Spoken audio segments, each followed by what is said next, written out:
like to call to meeting the order, call to order the meeting of Planning Commission meeting of December 8th, 2020 for the city of Sebastopol.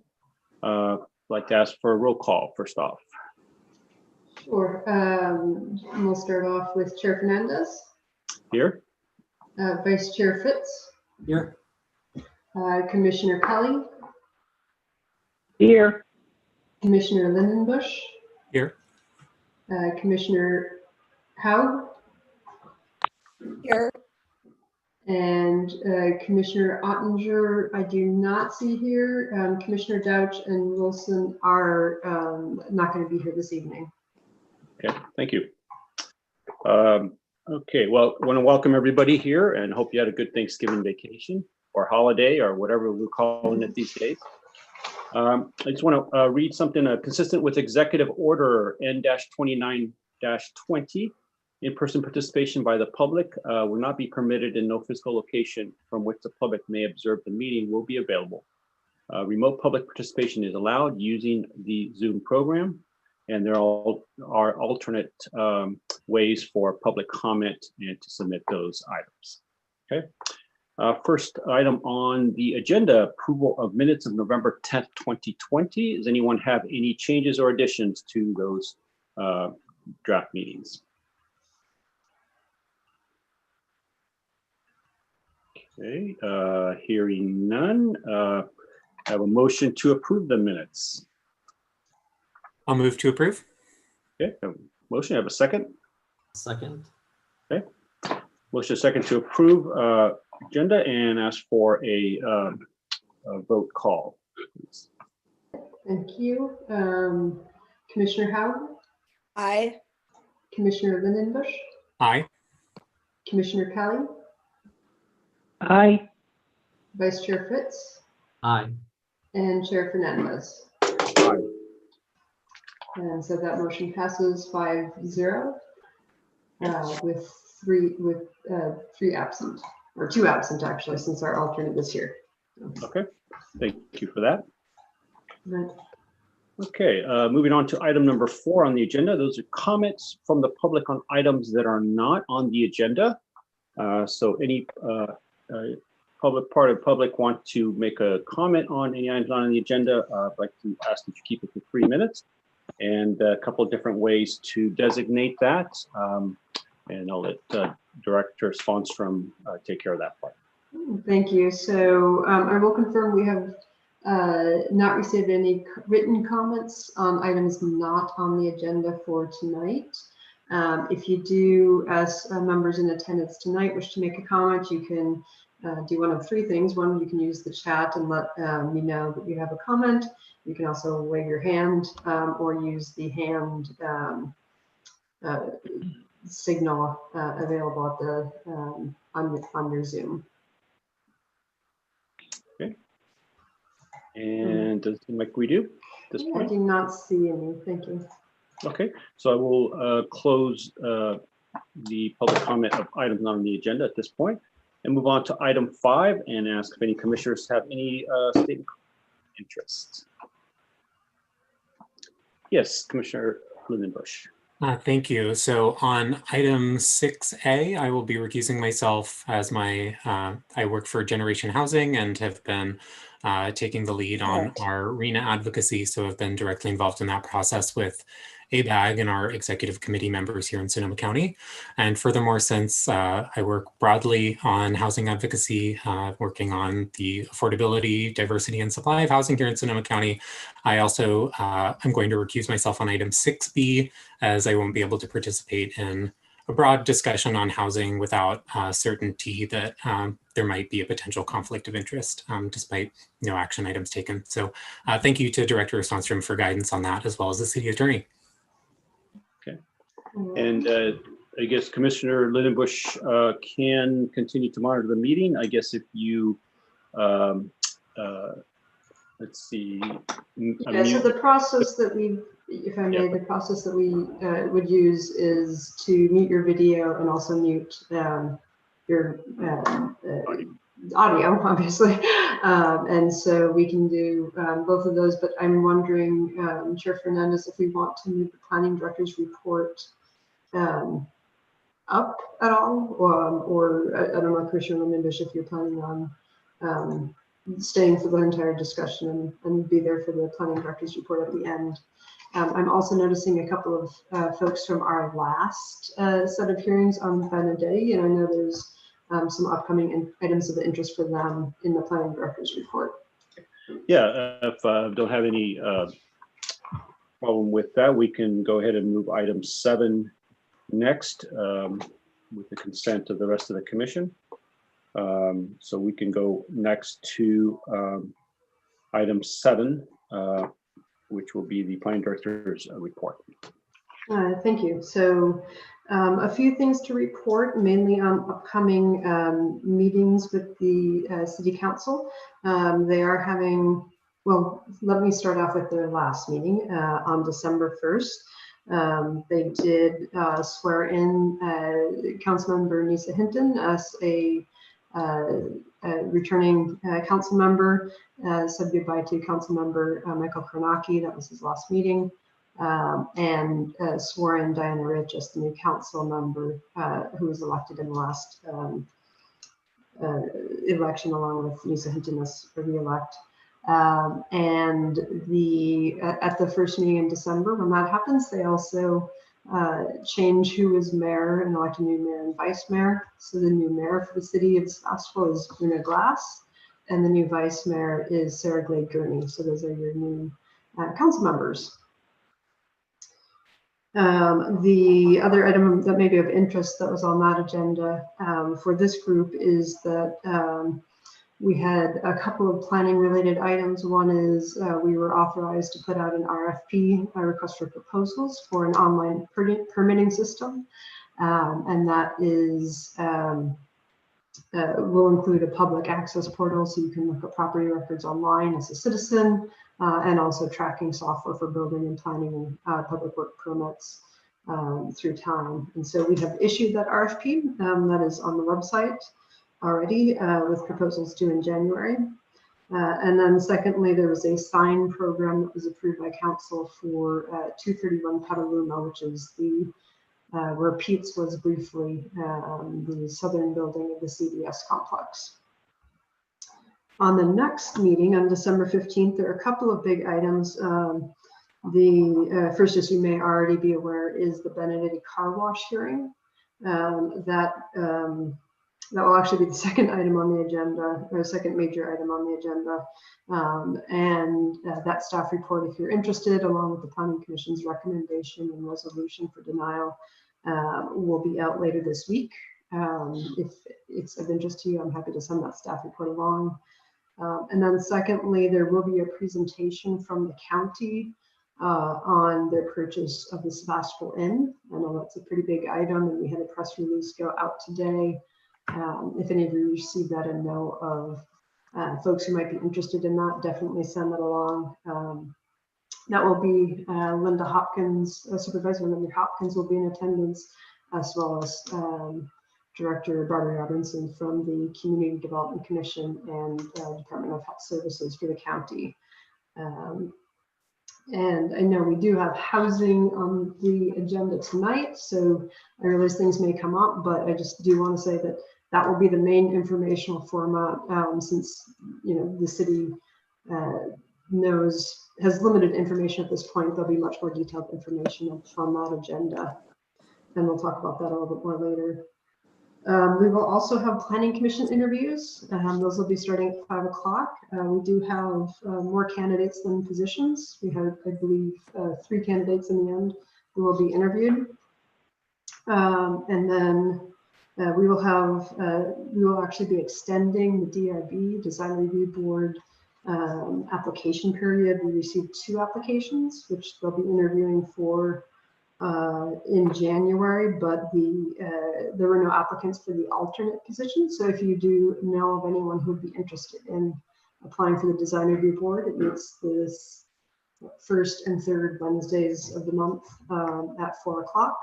Definitely let them know. The application is on the city's website, or you can put them in touch with myself or Alan Montes. And lastly, the 3 city-sponsored parklets are up and running. They're being decorated. We had some painting projects over the weekend, and that's sort of an ongoing process. And we do actually have a request from a business owner, a couple of local business owners, to do a fourth parklet, which is tentatively scheduled for the December 15th meeting as well. And that location would be just off of the plaza on the southwest corner, pedestrian area, southwest of Weeks Way. Again, that staff report will be published, assuming it gets confirmed to go to council later this week. So that's a lot of news, but like I said, I know there are a few folks here who were at the last hearing, so I wanted to make sure that they knew about the December 15th. So thank you, Chair Fernandez, for moving those items around. Okay, and questions from commission, and I see Vice Chair Fritz. Go ahead. Yeah, I just had a question about the Benedetti's hearing at the council. As a member of the Planning Commission, going to be in attendance? You know, we had this kind of rotational. Yes, yeah. So Chair Fernandez is actually the liaison for December, so he'll be joining us for that meeting. Yeah. Thanks. Yeah, and I do want to thank the commission for engaging in that. I think it's critical when there's recommendations to the council for them to have access to a planning commissioner in case they have questions. Any other commissioners have questions? I have two questions. This is Commissioner Haug. The first is that I had emailed the city council regarding funding for the parklets. And I was wondering, as it seems like the parklets need to be weatherized in order to fully function during the winter. And I was wondering if there had been any discussion of that, because it seems like a lot to ask small business owners at this time to construct parklets. So I was wondering if there's ways. So I can address how that has worked so far. I know your Kate, your comment, which was forwarded on the city council,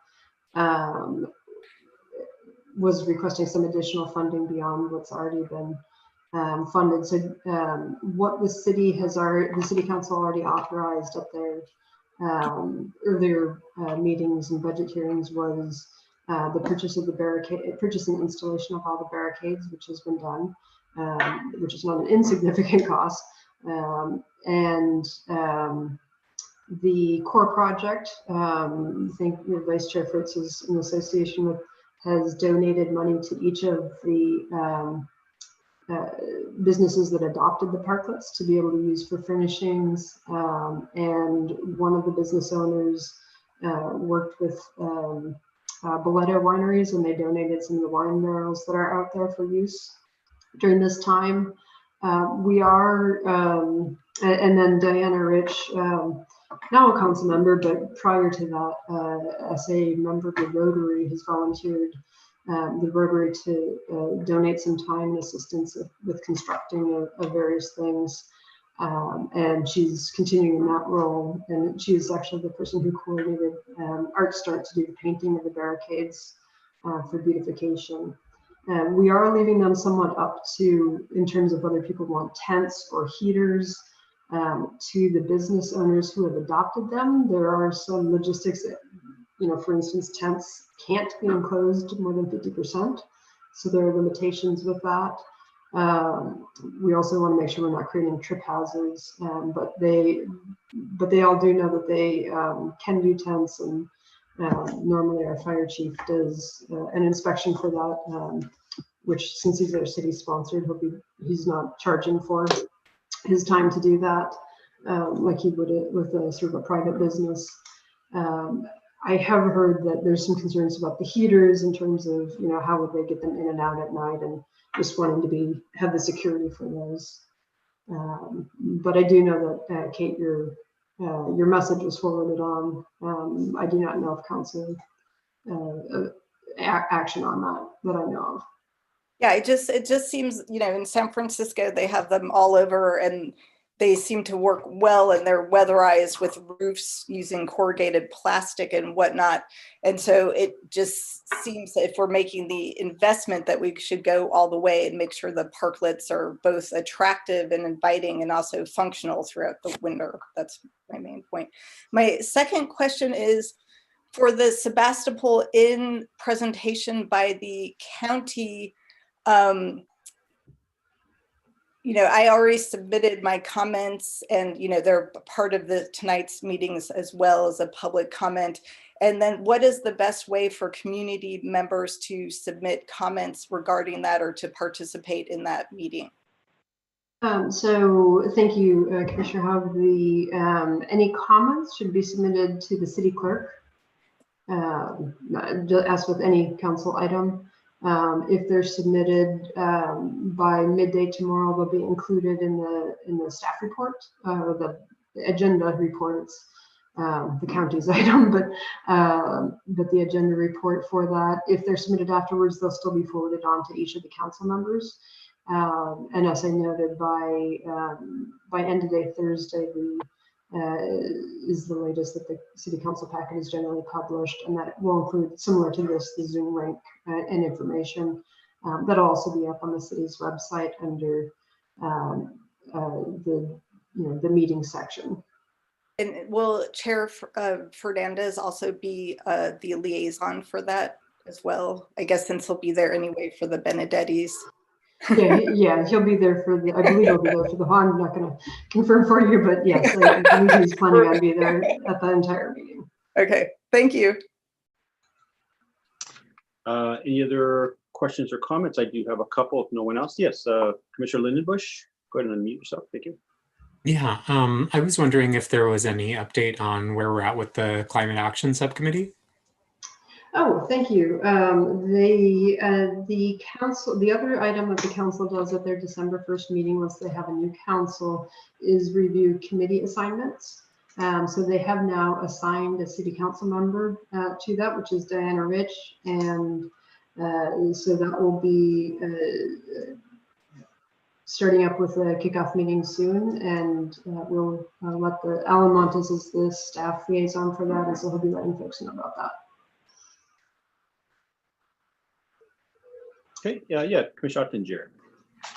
My apologies to all of you for being late. My question is, I'm looking at the people on the screen. I'm wondering if we have a quorum tonight. A, and B, did we approve minutes from the last meeting? We do have a quorum, and we did approve the minutes from the last meeting prior to you being here. Okay, I'm only seeing 6. Don't we have? You need just 4. Correct. Yeah. We have 6. Right. No, you just need 4 for a quorum. Oh, okay. Oh, I'm sorry. Okay, thank you. Yeah, no problem. And so we did approve minutes. Yeah. Okay. And if you have any typos or anything that's non-substantial, you can still send those to us at the planning department. I actually had something that was substantial that Okay. concerned. Unfortunately, I think unless the chair wants to reopen that item, which you can do to reconsider it if you'd like, Chair Fernandez. Well, if it's significant, do any of the other commissioners comment on that? Or actually maybe need a motion to reopen the minutes, I would assume? Correct. Okay. So if anybody wants to motion to reopen the minutes, I'd be willing to entertain that. May I move to reopen the minutes? Okay, we have a motion to reopen. Do we have a second? I'll second it. Okay, motion and a second. So if I do a roll call, I guess, on that. Yes, sorry, thank you. Chair Fernandez. Aye. Vice Chair Fritz. Aye. Commissioner Lindenbush. Aye. Commissioner Ottinger. Aye. Commissioner Howard. Aye. And Commissioner Kelly. And Commissioner Kelly, you're muted right now.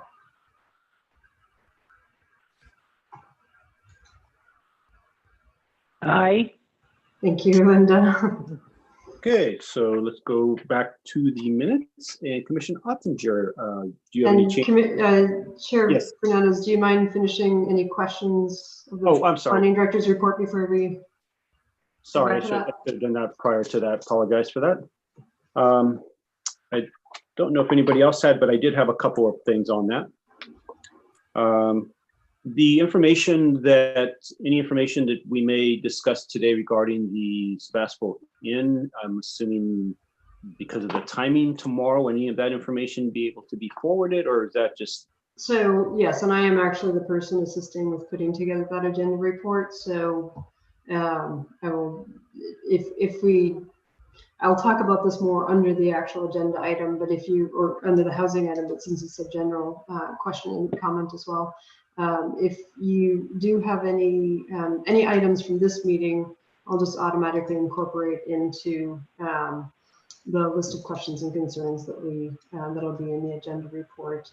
And if any of the commissioners after the meeting want to follow up with any written materials, if you can email me by noon tomorrow, that would be great, and I should be able to incorporate them as well. Regarding the parklet, I agree with Commissioner Haug that asking a lot of businesses and so forth, and perhaps I know the city is also kind of strapped for funding, but I would encourage the city and the community to see if we can find resources for those businesses to be able to enclose that portion of it and heaters and so forth. So I'm just going to put my opinion on that. I think it'd be important to offer that as opposed to having the businesses having to do it themselves on top of everything else that they're going through. So comment on that. And then on the December 22nd commission meeting, at this point, we're not, no decision's been made on whether or not we will have that meeting, right? Thank you, Chair Fernandez. Yes, so we will likely be canceling that, but I do want to wait. We traditionally don't cancel it until sort of the week before, when we would be putting out the packet, just to make sure that if there are any emergency items that need to come up. So we're not canceling a meeting and then scheduling a special meeting. So the chair and I consult on a regular basis, and we'll be meeting to confirm that next week. Yeah, so I just wanted to let everybody know about that.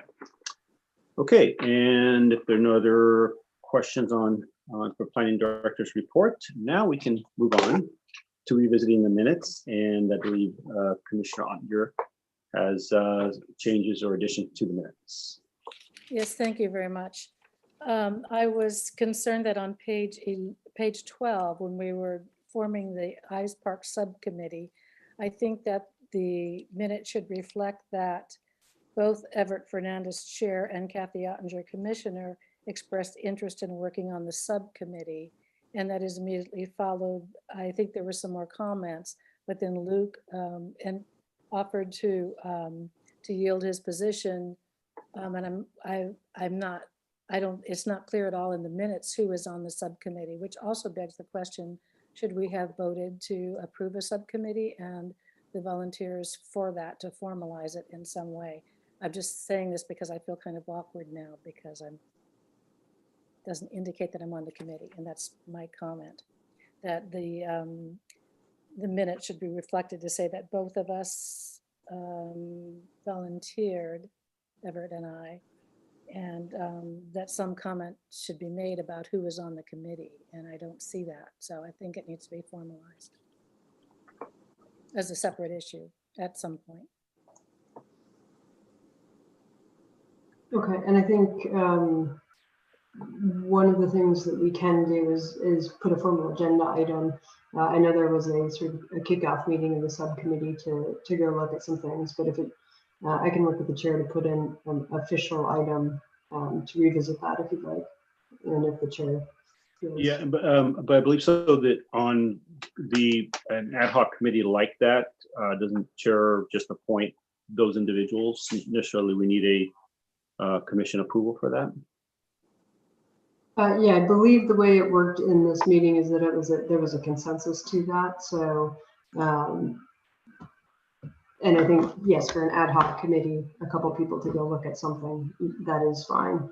Yeah, because I didn't want to delay taking action on that by waiting for future, especially since potential of the 22nd being postponed. So if we can maybe list the understanding on who the committee, myself, Kathy, Commissioner Haug, I believe. Don't know. I think is that what we have on there? Well, I attended the first meeting. Yeah. And I Right, think- sure, yeah. Sorry, go ahead. Got it. And I think the minutes reflected that you were, Chair Fernandez, that you were going to act in more of an alternate position. So Okay. if that weren't the case, then maybe No, that's yeah, that would be my preference. And since you're participating in it, that would be great. Thank you for that, doing that. So Luke, who in your understanding, who is on that committee, just to be clear? that would be Commissioners Ottinger, Haug, and Lindenbush. Right, with Chair Fernandez as the alternate, and that's my understanding. And so it sounds like, Kathy, we may have missed your name in the minutes. Is that? Not only missing my comment, but to list the people who were appointed, I think should be in the minutes. That's all I'm Right, missing. okay. We will get those added. Thank you. Okay. And any And so other? we should do another motion and vote on Yeah. the amended minutes, if there are Correct. no other comments. Yeah, are there any other comments or corrections? Okay, so if I get a motion to approve the amended minutes, please. Move to approve. Okay. Second. Okay, motion second to approve and roll call vote, please. All right, thank you. Commissioner Kelly, Hello. hi Linda. So we're doing a roll call vote on the amended minutes.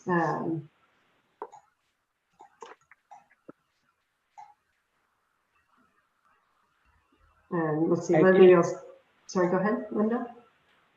Oh, good, you have me. I thought I lost my ability to unmute and mute. So no, I agree. Thank you. Commissioner Howard, Aye. Commissioner Lindenbush, Aye. Commissioner Ottinger, Aye. Vice Chair Fritz, Aye. and Chair Fernandez. Aye. All right, so the amended motion passes 6-0. Thank you. And thank you, Commissioner Ottinger, for bringing it up. Okay, all right, and so now we will be moving on to item 6.8, which is update on Bay Area regional housing needs. Thank you, Commissioner Lindenbush. Okay, who will be exiting it out? And I believe he already has. All right. So this presentation was, and staff report was done back in October. The RENA process has been a very long process. So I was just noticing that the presentation I had put together for you that evening is dated October. So, but hopefully this is informative and informs our next discussion. So every 8 years, the Association of Bay Area Governments receives a regional housing determination number from the State Department of Housing and Community Development, also known as HCD. And so ABAG is the Association of Bay Area Governments. It includes let's see, I probably can list them without skipping one. The counties of Sonoma, Solano, Napa, Marin, Contra Costa, Alameda, Santa Clara, San Mateo, and San Francisco. And this is, if any of you remember going through the general plan housing element update, this relates to that, which we will be starting in this next coming year. So in some ways, this is a little bit of a preview to that. At any rate, ABAG distributes, HCD gives a large number of new housing unit targets to ABAG. ABAG then is responsible for distributing that really big number among the various counties and all of the jurisdictions that have responsibility for, have general plans and our municipalities. The way they do this is they do put together a cooperative team, and I'll get a little bit into that process in a moment, but each of those cities and counties, we then update our housing element based on what's called RHNA, that Regional Housing Needs Allocation Number. And one of the requirements we have for our state required housing element to be certified is that we have to have enough land in zone that can accommodate housing. So if you had land that was, say, zoned industrial and didn't allow housing, that doesn't count. But if you have multifamily, or in our case, we also have a number of commercial zones that allow for mixed use development and housing development. So you basically need to have enough land zone to accommodate the number you're expected to produce over an 8-year cycle to have a certified housing element by HCB. And one of the questions come up, well, what happens if you don't have a certification? In the state of California, housing and transportation dollars and a lot of other funding grant dollars are linked to, and you're required to have a certified housing element to get funding for a lot of government state funding and other improvements. And I can go into a little bit of detail. The couple of the grants that we've just received, this SB2 grant that we're doing, the online permitting I mentioned earlier for, the vacation rental ordinance update. We received, we can actually utilize state funds to pay for that consultant, which we'll be working with this coming in the next few months, as well as a number of other things. It also relates to a lot of the transportation funding, so bike lane improvements, road funding, and that type of thing.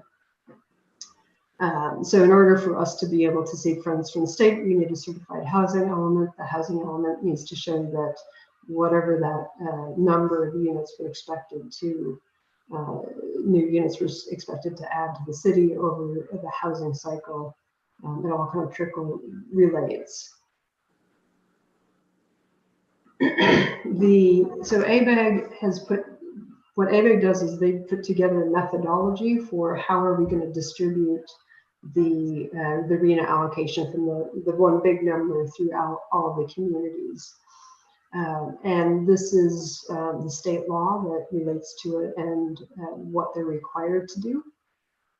So increasing the housing supply and mix of all housing types. And one of the things that they do is they look at the different income levels that units are generally expected to support. And so they, if you have heard in housing discussions, above moderate, market rate, low income, very low income, moderate income, those types of things are based on the different affordability levels. So you can't just produce all market rate housing and not have any affordable housing or housing affordable to those with lower incomes.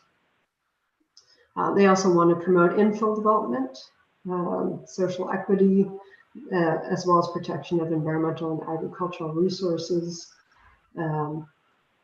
They are also looking at jobs and housing balances. So if you have a lot of jobs but not enough housing, those are one of the things in the planning world that you end up with really long commutes and a lot of inequity for, you know, the stories of people living in Tracy and working in Silicon Valley, or that type of a thing.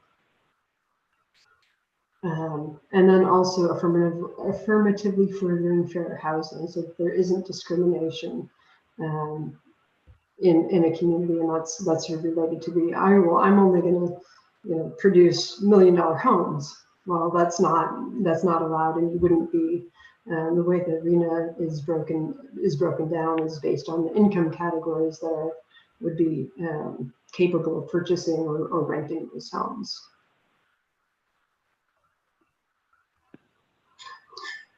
So what are those numbers? The big number that ABAG was given to distribute was 41,000 and change housing units. And just to compare that, what that was from the last cycle, it's a 135% increase. The last cycle, ABEG had about 188,000 units to distribute. And then for Sebastopol, so the draft allocations have already come through. For our current cycle, our target is 120 units over an 8-year period. That is increasing to somewhere in the range, and again, these numbers aren't final, but they're fairly close to final. I'll go over the timeline a little bit later. We're likely going to be asked to produce 420 units over an 8-year time period. And this is consistent with I've been working with ABEG a lot to comment about things like our growth management ordinance to make sure that it is within that, within those numbers and not going to be throwing us up against that. It is a very big number. It's more than 250% of where we're at for the current cycle. So the ABEG's process was to put together a housing methodology committee, and that it has representation from each of the counties. There are staff representatives from each of the county, and I sit on a group of Sonoma County Transportation Authority's Planning Advisory Group. And so we actually kind of broke the rules a little bit, and we said, well, we don't want to send just one person. And we ended up saying we had one official designation, but we had about 3 people who were going and coming back to us on a monthly basis every time there was a meeting. And they were very interactive with it, I suspect, compared to some of the counties.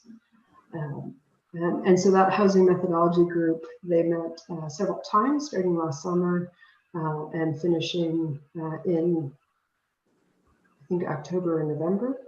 And then that group provided a recommendation to ABEG's Regional Planning Committee. That's a higher level group. We have the same city elected representative, Susan Adams from Roanoke Park, representing us. And then that group reviewed it and provided the recommendation to ABEG's executive board, which for us also includes David Rabbit, the Supervisor Rabbit. So they met over 13 times over the last year. They looked at a lot of different scenarios to see who was, how could they do it equitably. Generally, no cities want a big number. There are a lot of rules and things like that tied to it. You can certainly go beyond what the target is. And even in Sebastopol, we will be exceeding for certain income categories what the current RHNA target is in terms of producing more units this cycle than we're being asked to. But there are also a lot of hammers if you don't meet the targets attached. And so no city or county generally wants a large number. And given the very large increase ABEG received from the state, there was a lot of discussion about how to provide equity, how is it going to be fair to everybody, and all that. Of the options, they chose what's called option 8A, and I'm happy to send you some more detail on that, or the references to ABEG's sites where you can look at the different scenarios if you'd like. But in September, they voted on that as the option to forward to the Regional Planning Committee. Again, our representatives were Susan Adams from Roanoke Park, and she did a great job coordinating with all of the planning directors and trying to understand all of the issues. And then we had a couple of people from one from the city of Cotati and one from the county, Jane Riley, who's been through this before, and Noah Hausch, who has not been through it before, but was able to represent the smaller towns and the concerns of the smaller towns as well. I'm sorry, the slides are a little, maybe I can just make this a little bit bigger so you can all see. So the regional planning committee did vote, and this past Thursday. It was actually October 8th, I believe, to forward that has been accepted by and went to the full ABAG executive board on October 15th. So that has been finalized as the option that they're using for the allocations. Sorry. And so there's, this is sort of the official timeline. The 8A option is based on the Planned Area 2050, which is still in draft form. They're doing the EIR for it now.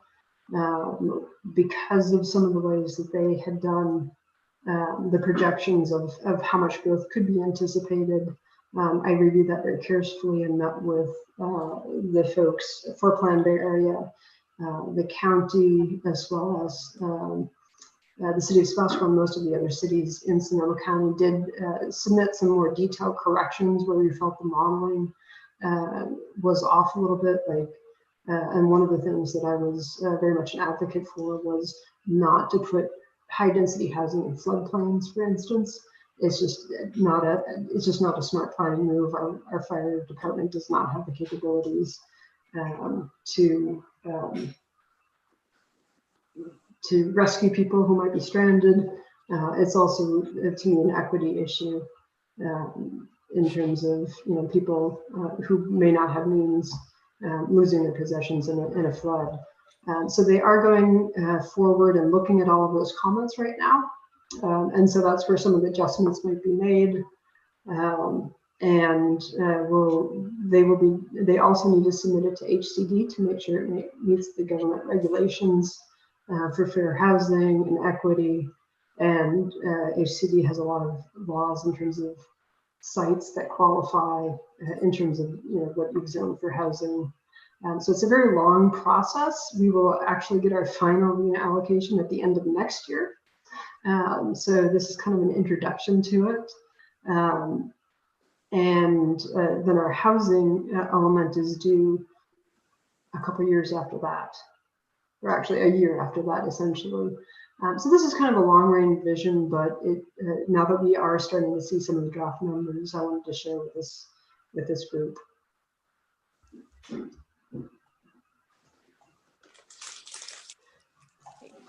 And so that's it for my presentation. I'm happy to answer any questions, and I can also go back to any of the slides if that's helpful for folks. Okay. So questions from Commission. Yes, Vice Chair Fritz.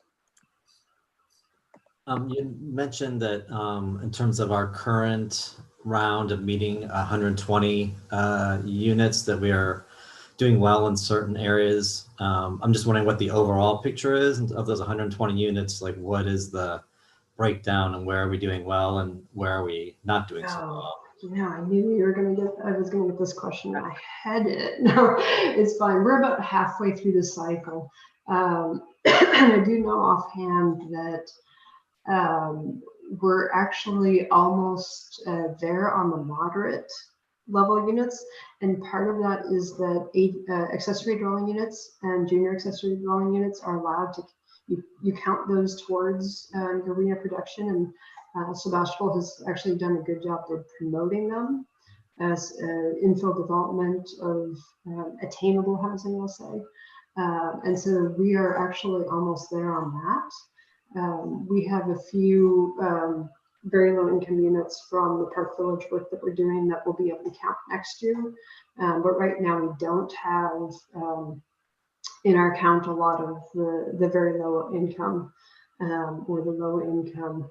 Now that said, it is likely the Sebastopol Inn unit will, and this is something I need to find more about what exactly the county is proposing, because there's a high likelihood we could count those units as permanent supportive housing as very low income units. And so that's something that I've already, actually when it was first proposed by the county, and there were questions at council, I talked to HCD about. Additionally, there's, let's see, in the planning world, we have what's called pipeline projects. And so those are things where people have come forward, proposed potential projects, but they're not yet approved and not yet constructed. So like the Huntley Square, which has been to the commission a couple times, is 10 units. That's what I would consider pipeline. And so I can try to do some projections with that. Most of you also know that there's a project on Bodega Avenue. That's a 100% affordable housing at a very low income. So if those projects do progress through and get built, I anticipate by the end of our cycle, we'll probably meet all of the targets except for potentially the market rate, which is interesting. We did issue permits for the 16 townhomes that are market rate on the Dan Davis site, which is now the Barlow Townhomes, Barlow Crossing Townhomes is what that project's called. And that's a good chunk of the market rate units that I believe it's about 40 something market rate units we're required to as part of that 120 units. And when is this cycle over? 2023.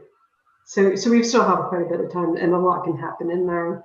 You know, a lot of communities have seen it go the other way this year with COVID, where they had projects that are now experiencing financial difficulties and not being built. And we're lucky that the Barlow Townhomes project has actually been pretty smooth sailing, and they're well underway at this point. Thanks. That's all the questions I had for now. Commissioner Oettinger? Yeah, I'm remembering that we've kind of been in this situation before. And when ABEG came out with its numbers, I'm quite a number of years ago, I can't exactly remember when, we applied to have that number reduced based on our infrastructure capacity. I think regarding sewer and water, and plus with our track record for housing. I'm not sure quite what the argument was, but I believe that process does exist. They're talking about ways in which we can, in order to accommodate, that we'd have to rewrite our general plan to accommodate those numbers. I think it's more than just rezoning, because everything's connected in a general plan. And so I'm wondering if that's something the city might consider, having built all this housing now, that when we look at the next phase, we will have accomplished quite a bit. Is that something that you think the city and you might be interested in working on?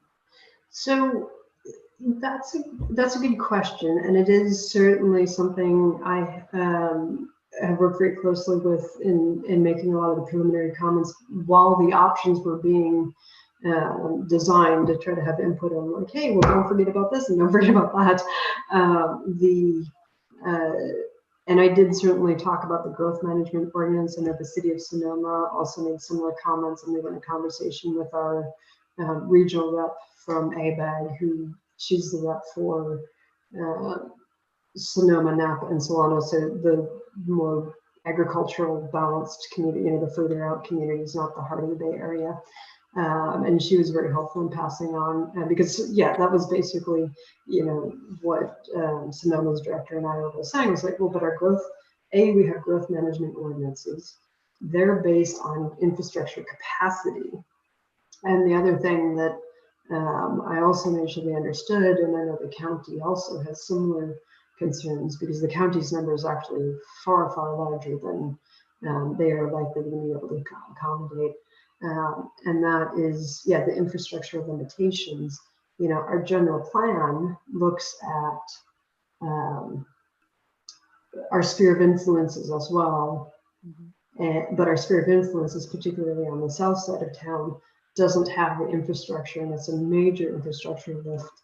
Literally, it's a sewer lift station to get infrastructure, the sewer infrastructure, all the way up to our one line of sewer infrastructure that goes across Highway 12. They would need to be pumped against gravity. And so, you know, obviously that's in the general plan. Well, the general plan is a much longer range process. Athens Plan Bay Area 2050, obviously looking at 2050 even further than our general plan. And so we did talk a lot with them about, hey, you know, there's, you know, if that's your projection for 2050, you also have to look at what's possible in the 8-year cycle. And a lot of those plans are based on, infrastructure and things that don't exist. So I believe they have taken some of that into account. Whether or not we actually would have enough locations in sight and land zone for 420 units, I think we actually would, just based on our housing and the zoning that was done, because we have a lot of infill opportunities at various locations. And we did adjust the zoning in the commercial locations to allow for mixed use development with residential on second floors and things like that. Yeah, and I'd also like to point out that our urban growth boundary allows for the expansion specifically for affordable housing. And we have already identified those areas near where infrastructure exists. I think that's another way to accomplish a housing certification without actually having to expand the urban growth boundary. Yes, thank you.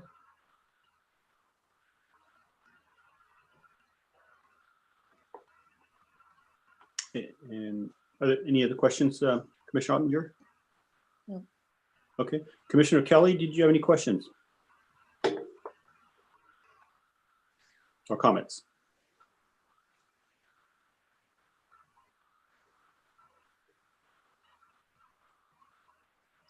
And Linda, you're muted right now, just in case you're not sure. Okay, my question is about the projected planning period starting in 23. Where did they come up with so many numbers with Sonoma County? I know it's broken down, the state orders it, and they have a certain amount of projected units that they predict will be needed. And then it goes to ABAG and then all of that. But it's just amazing how much it jumped when we know people are leaving California in droves. So is that built in at all? So the amount? Thank you. So there's kind of three different things. Is Sonoma County getting an unfair proportion of it, I'll say. And I can pull up the or send out the allocation to various counties. It is slightly more for Sonoma County, and I believe Solano County as well. And so some of the concerns and comments that I know the county has submitted, and I've submitted as well, because I think as one of the rural towns in Sonoma County, it certainly impacts us as well, is that we aren't ourselves, Napa and Solano all have almost majority, and actually Sonoma County under state law definitions for urban, as it applies to our urban growth boundary, is actually defined as a rural county. One of those requirements is that you have, I believe, at least 50% of your land in agriculture or more, which we do, and that you have a population of less than 500,000, which the county does. So that is something that we talked about a lot, and I think it continues to be a concern. But putting housing in rural areas, is that really just encouraging sprawl as opposed to focusing where there are already a lot of jobs and jobs housing imbalances, as well as existing transit infrastructure. Sebastopol has done a lot to encourage bicycle and pedestrian networks and support transit with the local shuttles and things that we have. But the reality is we don't have the type of connection to transit. Our bus headways going to Santa Rosa and down to Roanoke Park don't meet the metrics for definition of high quality transit. They're just too far apart, and they're only at rush hour, and then it's every couple of hours during the day. So to expect people to do that on a daily basis, and I can speak from kind of a position of, I used to commute down to South San Francisco when I first met my husband, and for a year of that, I did that on transit, and it took 2 hours each way. It's not necessarily a realistic commute. And so those are a lot of the conversations that we've had with folks. I think the number in this, the large number that the state is distributing, maybe they didn't give out a big enough number last time, and they're trying to make up for that somewhat. Maybe they're looking at the, just the overall need. And so everyone's number is going up to a pretty great degree. In terms of factoring in the comment about people are leaving California, I know in a couple of rounds ago, there was an economic downturn, and they did end up actually revising some of the projections based on that. They are not looking at doing that this time. We have asked the question, with COVID and the economic downturn, there's likely to be less housing production. I believe they have basically declined to do that. I will say one of the things that was a potential in some of their discussions was with COVID and a lot of the telecommuting was whether or not they should increase the numbers of folks not in the heart of the Bay Area because people were able to work more remotely. As far as I'm aware, that didn't happen either, which I think it's great if people can telecommute, but that doesn't apply generally to low-wage jobs. So you're disenfranchising people from that perspective. And then secondly, I think, even people, if they're telecommuting a couple of days a week, they end up going into the office and potentially having a much longer commute. And so with how that impacts the vehicle non-travels and things like that can be pretty negative. And we definitely commented on that as well, because that would have actually increased everyone in Sonoma County and Napa counties and Solano County's numbers. So I think I had 3 questions, Linda. I think I missed the last question. Thank you very much. It just is amazing to fathom what the unincorporated Sonoma County, how are they going to meet those numbers? And with the least infrastructure.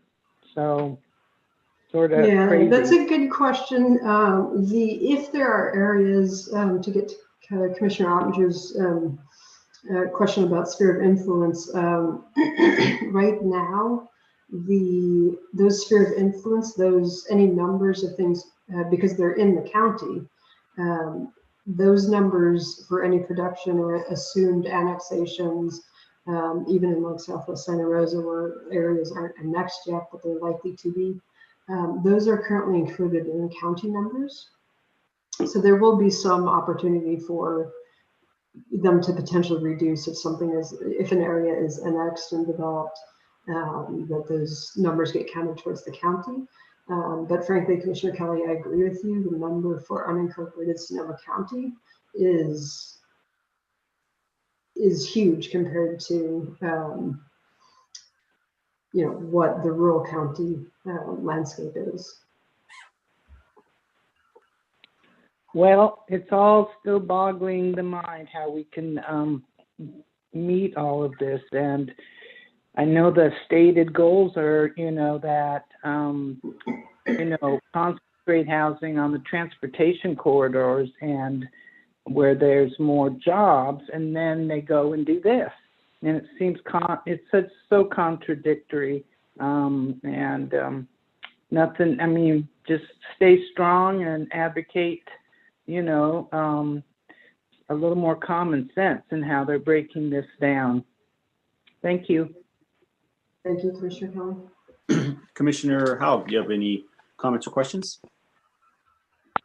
I think this might be a question that can't be answered at this time, but I was recently looking at the income limits for very low income housing, moderate housing. And I was just wondering what percentage of people in Sonoma County would actually qualify for one of those 3 types of housing. it seems like many people would qualify for it, given the fact that very low income housing, I believe, is $40,000 a year or under. Yeah, so, and let me just, sometimes, some things about virtual meetings are better than others. So I am able to pull up the chart live time in terms of, I don't know if you can see it, the income limits for this year. So each year, excuse me, these are updated based on median income and the cost of housing. And so the median income is 100%. This is the area of median income for households of this number across the board. And so, you know, by definition, basically half the people are making that, right? So yeah, you know, what Commissioner Howard, what you're saying is that, you know, a lot of people might, are you saying that a lot of people would actually qualify for the very low or the low income? Yeah, I feel like many people, like school teachers, for instance, might qualify for low income housing. Yeah, and I think that's actually part of the reason that the, you know, the allocation number is actually broken down into the different income categories. It keeps really expensive places from, or places that want to be exclusive, and I know we all probably have some of those in their mind, from only developing above moderate market rate housing, and it does require them to produce, you know, a broad spectrum of housing in the community. I mean, I guess my question would be if a certain, like if 50% or 60 or 70% of the population qualifies for income, like assistant housing, do the ABAG numbers reflect that in terms of the percentage of housing type distribution? Yes, that's the point of ABAG's numbers, is that they are looking at all of the different levels. And it doesn't mean that everything is subsidized, as I noted earlier, that the moderate income, which is, you know, 80% of AMI, a lot of those are being fulfilled through second units, you know, the accessory dwelling units, and other forms of housing that are more affordable. And, you know, accessory dwelling units in the city of Spotswood, I don't think we have any that are actually deed restricted to be affordable. They're just affordable by design, I think Vice Chair Fritz has called it in the past. Yeah, I mean, I guess my question would be, if they're not subsidized, doesn't housing usually revert to just whatever the local market will bear in terms of price per square foot? So if it's not subsidized, it could be a smaller unit, but it would still be unaffordable. You know, I always think about San Francisco, where a studio apartment in, you know, Pack Heights is, you know, costs more than 2 houses in Sebastopol. Right, and so for a place like San Francisco, and I'm sorry if I'm not answering your question directly, but a jurisdiction has to, you can't just count something because it's a small unit as a low-income unit. You actually have to have a rent study or some sort of methodology of showing that, yeah, this smaller unit will rent for something that is, and obviously San Francisco has its own county median income, and I can guarantee you it's much higher than what Sonoma County's is.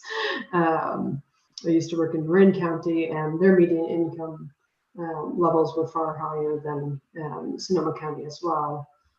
So yes, it is, and it is difficult for cities because we don't, you know, we don't produce housing for the most part, right? Sometimes we do. We have Park Village, and we have some units there. We do have 2 apartments that we're in the process of remodeling, and the 2 RV paths that we're adding as additional. I believe those will count as additional housing units as well. So we have control over that. But for the most part, yeah, it is hard. I will say that when you do a housing element under state law currently, you do have to show that what income level of housing is likely to be produced on the various sites that you're putting forth. So, you can't have, if you're Tiburon, you can't have all of the views to the city and say, yeah, we're going to have it'll be fine for low income housing. It's probably not. It's going to be, that just the market forces, if you don't own it, are going to be otherwise.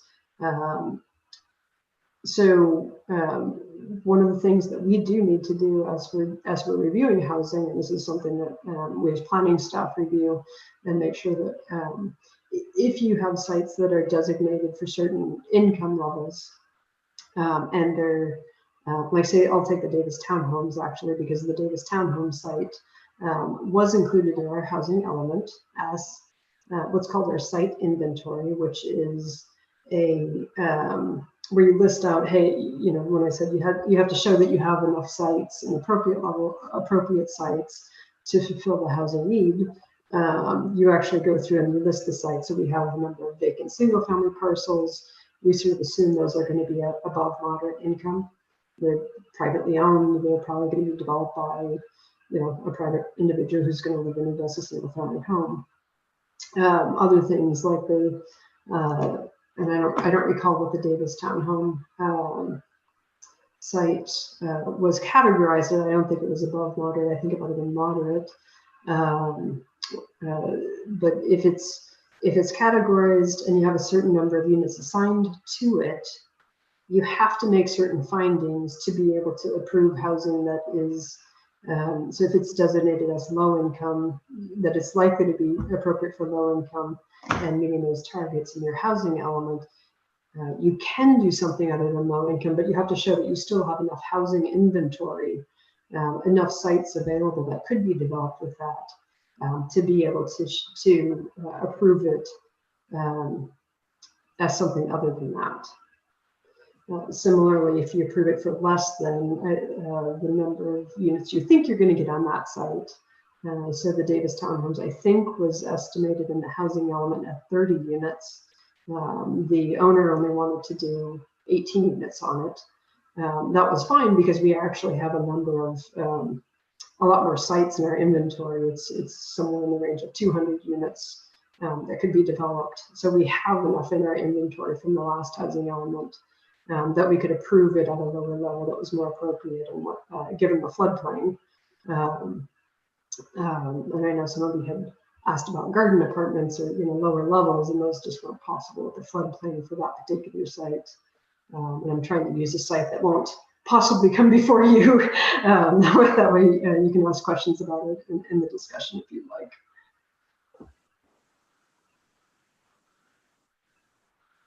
Okay. So Kate, I'm not sure if that answers your question, yeah, well, but I mean, I think it's, that's kind of how it all works. Yeah, no, I understand the metrics of it. I just wonder how, it applies in real world, as price per square foot fluctuates over time.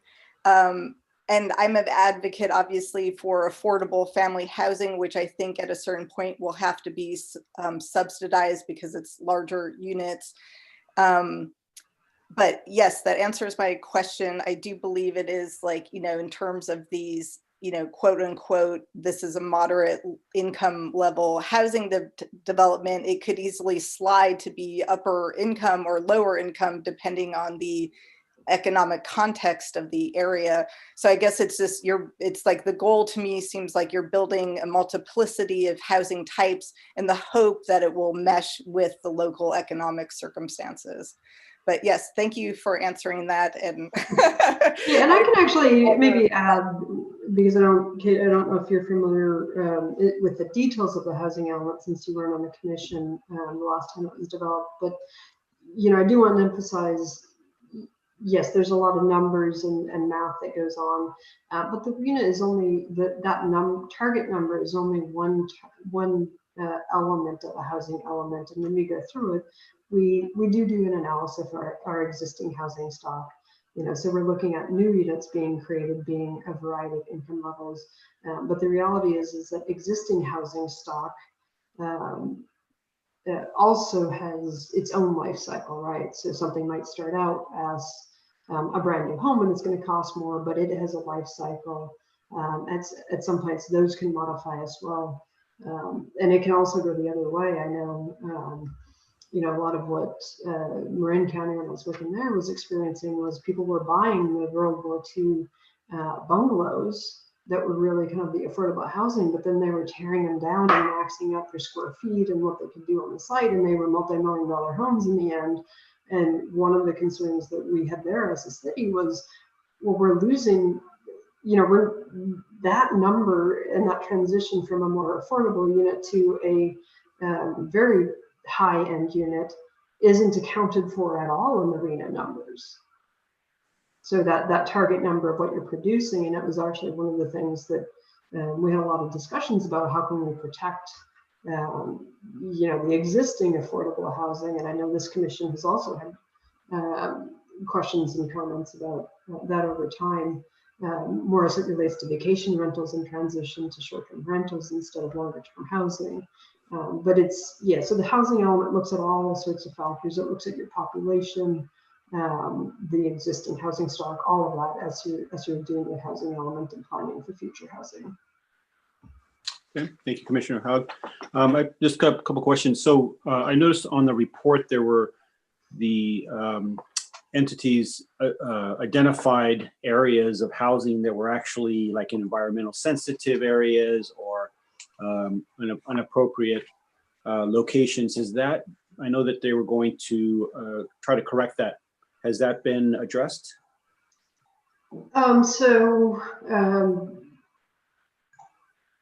I have submitted comments. So one of the things that we did as part of the process that ABEG has had is they asked us for all of our current zoning information, and they added that. They looked at it and they added that into their modeling, you know, the software modeling and projection, along with a lot of the other factors. One of the things that we did talk about, and I'm not quite sure because I'm not sure what part of the staff report. Yeah, I think this is the part that you're referencing. They did end up providing each of the cities in the county, after a number of discussions, providing us with their models of where they were looking at housing, and allowed us to make comments and potential corrections to that. And so I know that my comments for Sebastopol, yes, there were some sites that were environmentally sensitive, or that, you know, frankly, they had a couple of sites in the county, not the city, that are in the priority conservation of ABED, you know, that ABED has occurred in the Laguna areas, both to the northeast of town, you know, sort of like along Hawk Road kind of a thing area, and south on 116. And then I also focused on some of the areas that were, yeah, had the environmental overlays.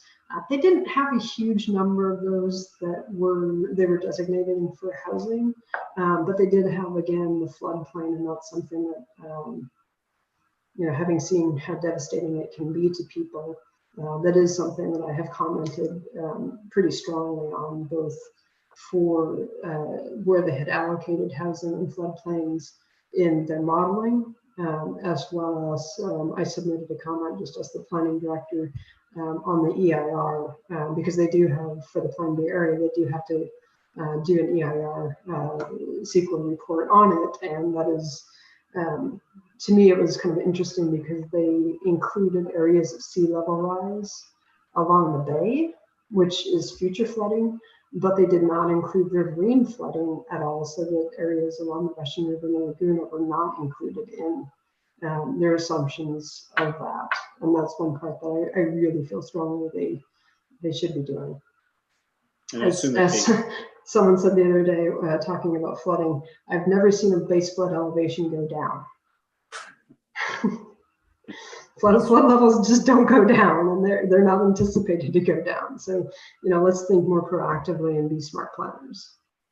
And I assume they make adjustments for open space designations and that kind of stuff. Yeah. So and they did commit to correcting if they had things designated in open space areas and things like that. Okay. At this point, I guess I open for public comment. And just wanted to reiterate that this item is, we're talking specifically about the Bay Area regional housing needs allocation, kind of the report, the plan. And then item 6B is more of an open ended discussion. So those wanting to comment on this particular report can do so now. And then any other comments that would be more of a general open discussion comment, I would ask that you wait until item 6B comes up.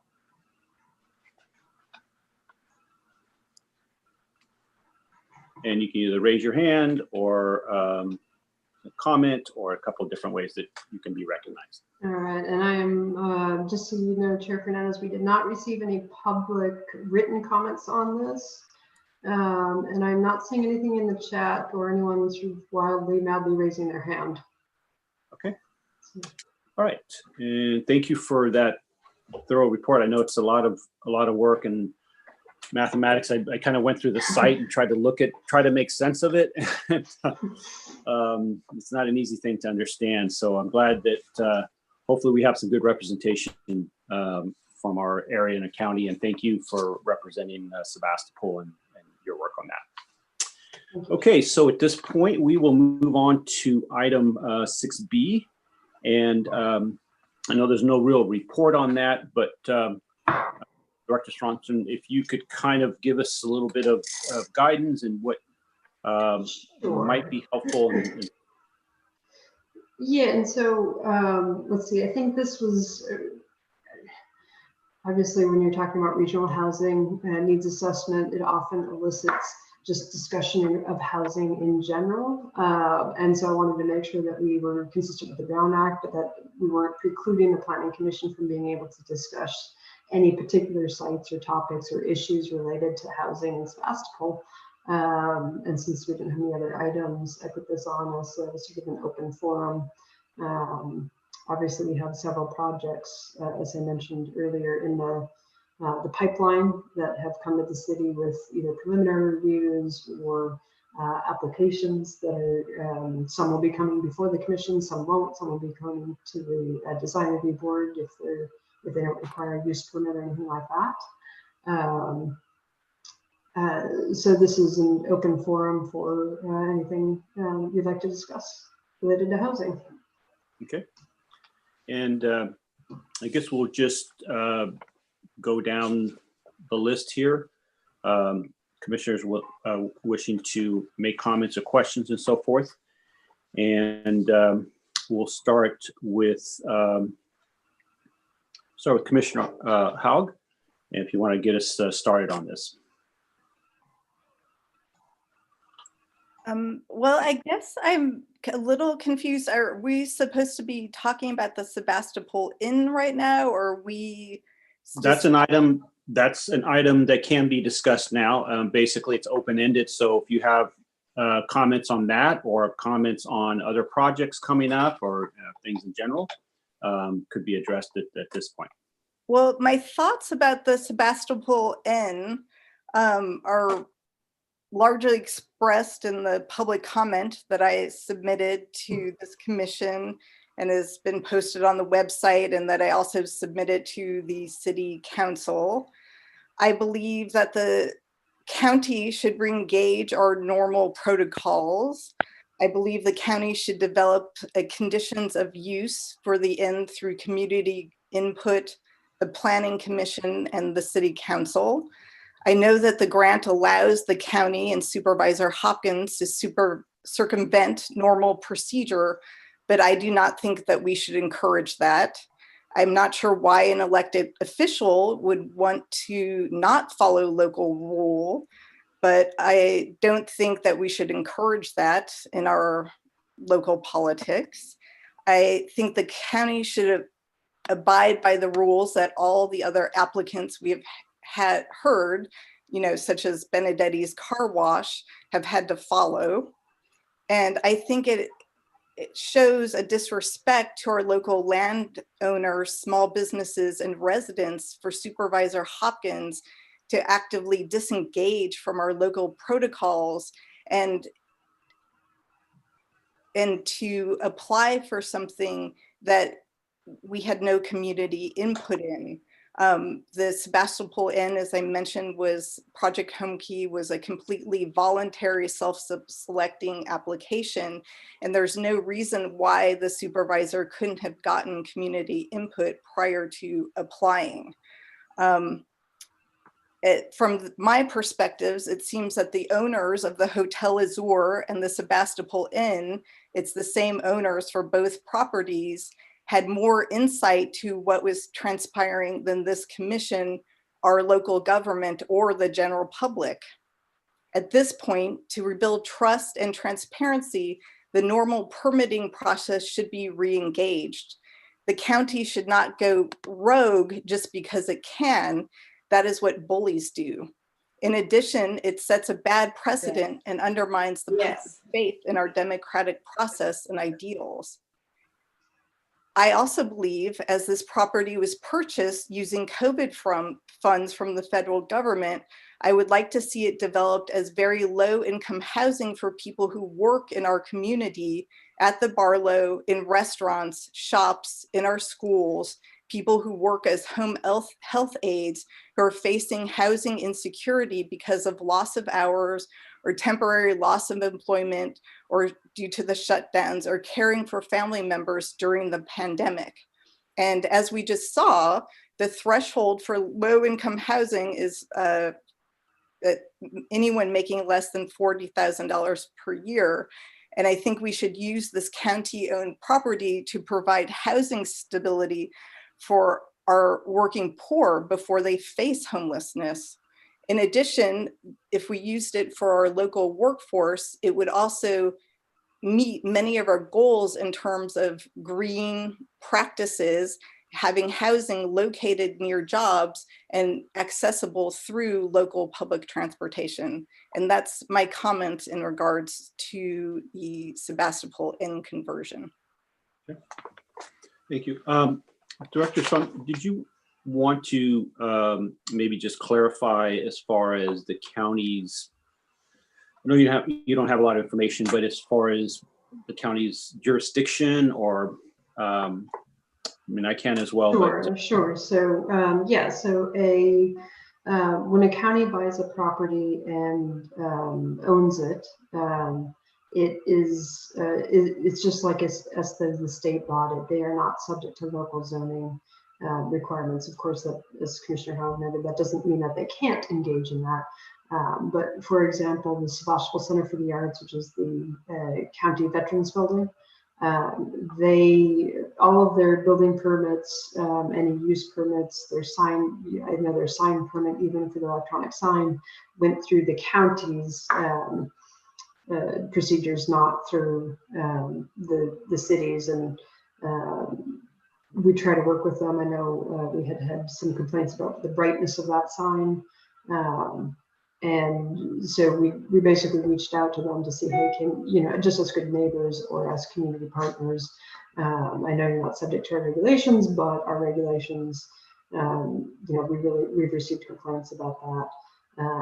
Could you work with us to try to fix that issue?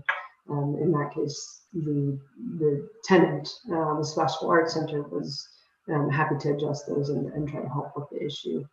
But legally, they do, and I'm sure the city attorney can expound on this further at next Tuesday's meeting, which really is the focus for the Sebastopol Inn as a topic at that meeting.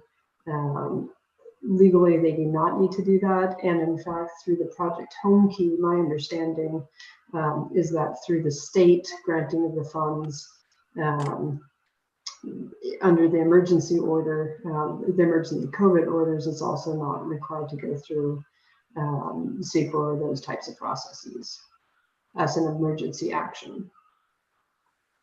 And I will say one of the things that is the question is, we are going to be, if this is a long-term project, this is going to, how are we going to coordinate long-term to make sure that it is a success for both housing and for the city of Sebastopol.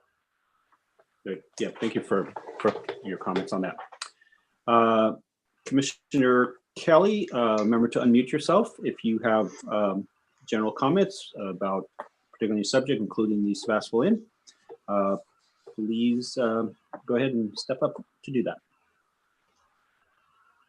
Can you hear me? Yes. Okay, cool.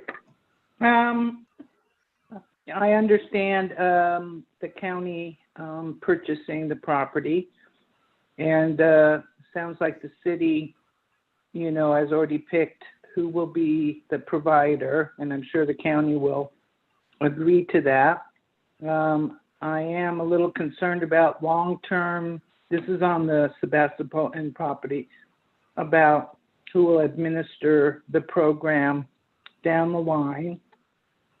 I certainly would have preferred a commitment to our local homeless, but a lot of them don't want to be in any program. They're fine being Sebastopol residents that live outdoors. So, but I guess we'll see over time how it does. I am a little concerned about how we'll accommodate the amount of cars that may be involved. Some of the residents will have cars and some may have a couple of cars. So, and I think one of my concerns was, is there adequate cooking facilities within each of those units? But then we'll see over time how it turns out. Yes, it'll be interesting, and I don't think we have a lot to say. So, but I had a few comments. Thank you. Thank you. And just as a reminder, I am taking notes, and you know, these comments and questions will be incorporated into the agenda report for us. Thank you for that. Let's see, Commissioner Ottinger. Yes, I had some comments, just kind of looking to the future and relating a little bit to the ABAG discussion we had earlier. Originally, when this town began thinking about growth management, the things we were thinking about was building housing that was relative to the income levels of the people in the county. And everyone laughed at us because it would require that 50% of what we built to be in those affordable categories. Now it seems like we're kind of moving in that direction, but I wonder if the city might be interested in considering a growth management ordinance that was based on affordability wage levels in our county that would be about 50% affordable, and that our carryovers from year to year, that market rates wouldn't carry over, but the affordability components would carry over, so that you couldn't continue building market rate, which apparently we aren't doing now, but it could happen. I think it's something that was kind of suggested in the document I read that you gave us as a staff report. I don't have it in front of me, I can't point to it. But if that's what the whole Bay Area is thinking of doing, I'm kind of in support of all cities moving in that direction to make sure that we get that affordable component, because I think it's important in an economic balance of a community to have housing at all levels. And I think we need to address all those levels now. The second point I'd like to make is that for our own town, we increased the housing building heights to 4 stories in our downtown because everything there is adjacent to services and it's walkable. I think the same is true of the area north on Healdsburg Avenue right now because of the shopping center and of the housing that's there. It's a little late because of the O'Reilly property having proponents working on it, but I think that looking at that area as its own downtown community, we could consider going to 4 stories in that area. It would be tricky because it's adjacent to rural areas. It would be what they call a hard edge, and there might be some larger setbacks. But I think that's something that we could look at. Another thing that I've been thinking about for years and years and years is we talk about the jobs housing balance, but there are 2 components to that. And using computers and the information we have now, I think it would be easier to look at the metrics to consider the balance between the jobs wages and the housing affordability within an area to make sure that those are more aligned. And another component of that, which is my real issue, because it is tied directly to reducing our carbon footprint, and maybe our own city could do this, is to look at the employers in our region, in our area, maybe just the town itself, but maybe people outside the town want to participate in this program. But it would be to have employers identify where their point of business is and where their employees live, how often they travel to work, how they travel to work, whether it's by bus or walking or bicycle or transit of some sort. And to try to come up with an average miles per employee ranking for the various businesses, and then encourage them with incentives or penalties for reducing the miles per employee. And we'd have to look at various different situations, because some people fly or used to fly to their places of business on occasion. But I think we're really looking at, in a practical sense, how we can encourage our local employers to hire local people. And I think that would be fitting for the way that Sebastopol is working so hard to reduce its carbon footprint and improve the quality of life for the people who live here.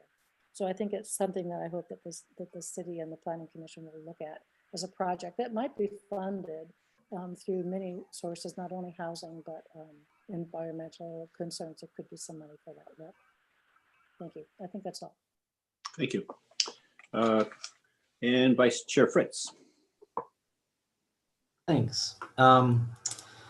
You know, a few different thoughts about kind of this general affordable housing conversation. And one thing that has bothered me since we did our zoning code update is we were going through that process. I was very much an advocate for creating a new zoning district, which would allow duplexes and triplexes, duplexes and triplexes. I think even fourplexes, and we created this R5 zoning district that allows duplexes, triplexes, and fourplexes. And we have assigned it to exactly 9 lots in town. Of those 9 lots, 6 of them actually have a duplex on them. Actually, no, 7 of them have a duplex on them. So we have 2 lots in town. They're both on Fannin. I have no idea why Fannin. The 2 lots on Fannin are identified as R5, actually 3 lots, 1 is a duplex. And then the other 6 are on Stefanoni Court, which is a little dead-end cul-de-sac off of Robinson Road. And all those 6 are already duplexes. So when I first proposed this zoning district, my hope was that it would be throughout the entire city. Cities are starting to do this more and more. Minneapolis is the most famous example. They basically have no exclusively single family zoning districts at all in Minneapolis. The state of Oregon has passed this for communities above 10,000 people. And I think it's something we should seriously consider. And I don't think it's going to be a panacea to housing issues, but I think it gives some other opportunity. And I don't think every single property is all of a sudden going to develop into a fourplex or even a duplex. But if we had a handful of properties in town convert, that's a handful of more affordable units. And I think we need everything we can get.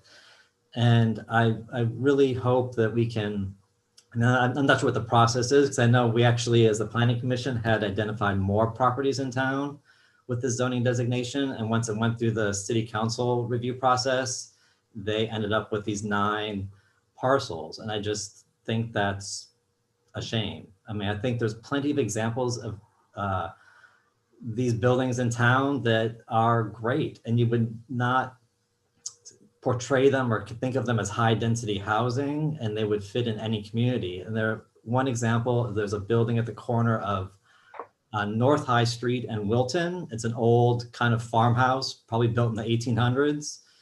It's 3 units. It looks like a house. It's 3 units. And I'm sure the rents relative to other rents in Sebastopol are probably pretty affordable. That building would fit anywhere in town. And there's no reason it couldn't be anywhere. That particular site is zoned high density, so it's allowed where it is. But I think that we need to think of allowing that use throughout the community. and just kind of looking at the amount of land in Sebastopol that's zoned for residential. This is just single family residential and multifamily residential zoning districts. Where was that? I think it's 81% of the land zoned for housing in Sebastopol is zoned for single family. Only 19% of the land zoned for housing in Sebastopol is zoned for multifamily. And I think that's just a huge imbalance. Single family housing is the most expensive kind of housing there is. And it's actually has a bit of a racist history. The creation of single family zoning was a way to keep the poor. And in the early 20th century, the poor was kind of code for, colored people or, other minorities. And that was a way that cities got around. I mean, a lot of cities had outright racist housing, like, Black people cannot buy housing in this neighborhood. And even though the Supreme Court overturned that, cities kept doing that. And the way they started to get around that was to say, well, we'll just make this, we're not going to allow apartments. We're not going to allow duplexes because that's where poor people live. So I think there's a lot around this issue that we should be considering as a community. And I think there's a lot of opportunity that we could have to create a more variety of housing, a more diverse housing stock. And I think that would encourage or provide opportunities for people who are working in lower wage jobs. Like, we just don't have the housing. So people do have to travel from farther away to work in a lot of our service jobs. And I think that's a problem. I mean, as Kathy was just saying, it's a greenhouse gas issue, it's an equity issue. There's a lot of reasons why we should diversify our housing stock, and the way that our zoning code is written, there's a lot of reasons why we can't do that. And another one that kind of bugged me from the zoning code update that I would hope that we can reconsider is the issue of I think it's the commercial office zone, which is basically, it's mostly South Main Street, Petaluma Avenue, and Healdsburg Avenue. And that does allow multifamily housing, but only with a use permit. And use permits are really discouraging for developers. If you could have housing by right, developers are much more interested in looking at your community. But if you have to get a use permit, especially in a community like Sebastopol, that has a bit of a reputation for being difficult to build housing in, they'll go someplace else. And in those districts in particular, there's already a lot of properties that are 100% residential. And there's absolutely no reason that we need to force a mixed use project into those stretches of the community. So that was one thing that we talked about in the zoning code update. And I lost on that one, but I know we have some new commissioners and hoping to maybe twist some arms. But that's something I hope that we can revisit at some point, because I think that, even though it's just a use permit, from a developer standpoint, that's not a guarantee. Any kind of public hearing makes it more difficult and more expensive to do. So they tend not to want to do those kinds of things. And actually, as an example, there's an apartment building on the corner of Calder and Main Street. It's an early 20th century building. There's 6 units in it. Totally fits into the neighborhood. It's on a 9,800 square foot lot. So those 6 units, it comes to 26 units per acre, which sounds like, oh my God, that's a lot of housing. That's super dense. But that building is charming. And again, those are affordable units. Those are not capital A affordable, but those are, they're more affordable. That property has 3 on-site parking spaces for those 6 units, one of which is occupied by a boat all the time. There's a boat park there. So there's basically 2 on-site parking spaces. It's completely non-compliant with anything about a parking lot. The 2 adjacent single-family homes don't have any off-site parking. The house on Calder to the north or to the west and the house on Main Street to the south, they have no off-site parking. They have no garages, no driveways. And somehow those, let's see, there's 6, 7, 8, there's 9 units on that corner with 3 off-site parking spaces, 1 occupied by a boat, and somehow people park, and it's not a big deal.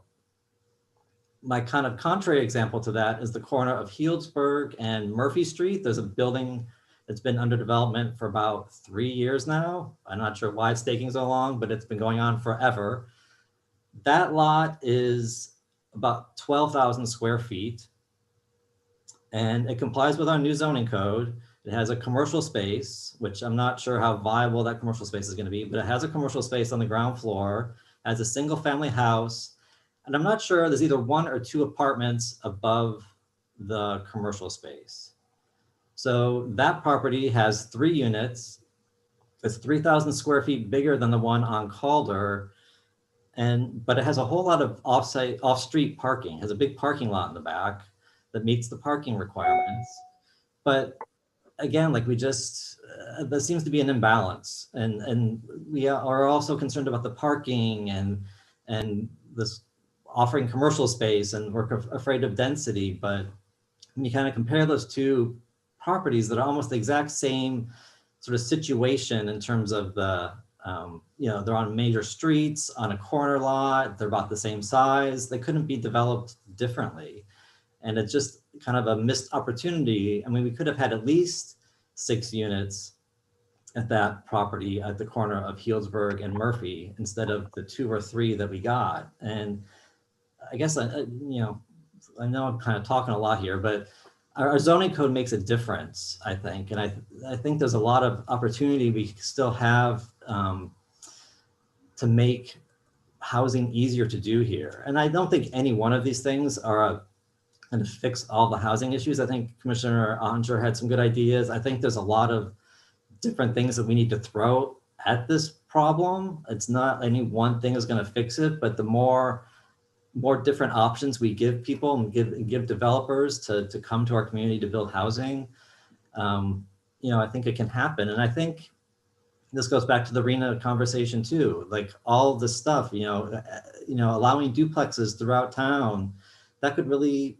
help our RENA numbers. I know people think, oh my God, 420 units, that's crazy. But, we have a housing crisis. We are so in the hole in the terms of housing we've been producing in this state that 420 units is not a lot. And I think if it's done right, it doesn't have a horrible impact that we all kind of fear. So those are kind of my general comments. Sebastopol Inn, I do have some just kind of general questions. I mean, I'm wondering if is there a duration involved in this grant? Is this last for 10 years or 20 years or 5 years? I mean, it's kind of just wondering, like, what's the permanence of this? Is this a temporary idea or is this a permanent forever? Is there just kind of a question of how that's thought about. And again, the management questions. I know there's a lot of fear and concern about this project. And I think, I've done a lot of affordable housing projects in my career as an architect. And I think that there's always a lot of fear of affordable housing and homeless shelters and homeless housing. And I think some of it is justified, but a lot of it comes down to management. And if things are managed properly and there's a lot of oversight and assistance for the residents, they just become a part of the community and you don't even really think about it. So I think that's an important piece of it. I also had a question about the cooking facilities. I mean, if it's a hotel and this is going to be maybe some permanent housing, do people have opportunities to cook, or is there going to be conversion, or how's that going to work? And again, I would hope that, and again, I know there's fair housing laws and things, but I would hope that, Sebastopol homeless residents would get some kind of priority to live there. And it'd be great. We obviously have a homeless population here. It'd be great to be able to prioritize members of our own community if that's possible. And I do also just, I kind of have a concern about, losing a hotel. I mean, I know it's not a huge hotel, but we don't have a lot of hotel rooms in Sebastopol, and we are a tourist destination, and it's an important source of revenue for the city. And so I do have some concerns about the the loss of not just the TOT tax, but then the money that tourists do spend in town. And unfortunately, the Sebastopol Hotel seems to be, kind of lingering, unfortunately. So, that's not going to be coming online anytime soon. And again, that's a totally different sort of rate and visitor than the Sebastopol Inn has been attracting. So I think that is all I have for now. Thank you. Great. Thank you. Some good comments there. And I will kind of tail into that part as far as start with the affordable housing portion and trying to think outside the box and trying to look at low-hanging fruit as an example. So in other words, look at the structures that are already here.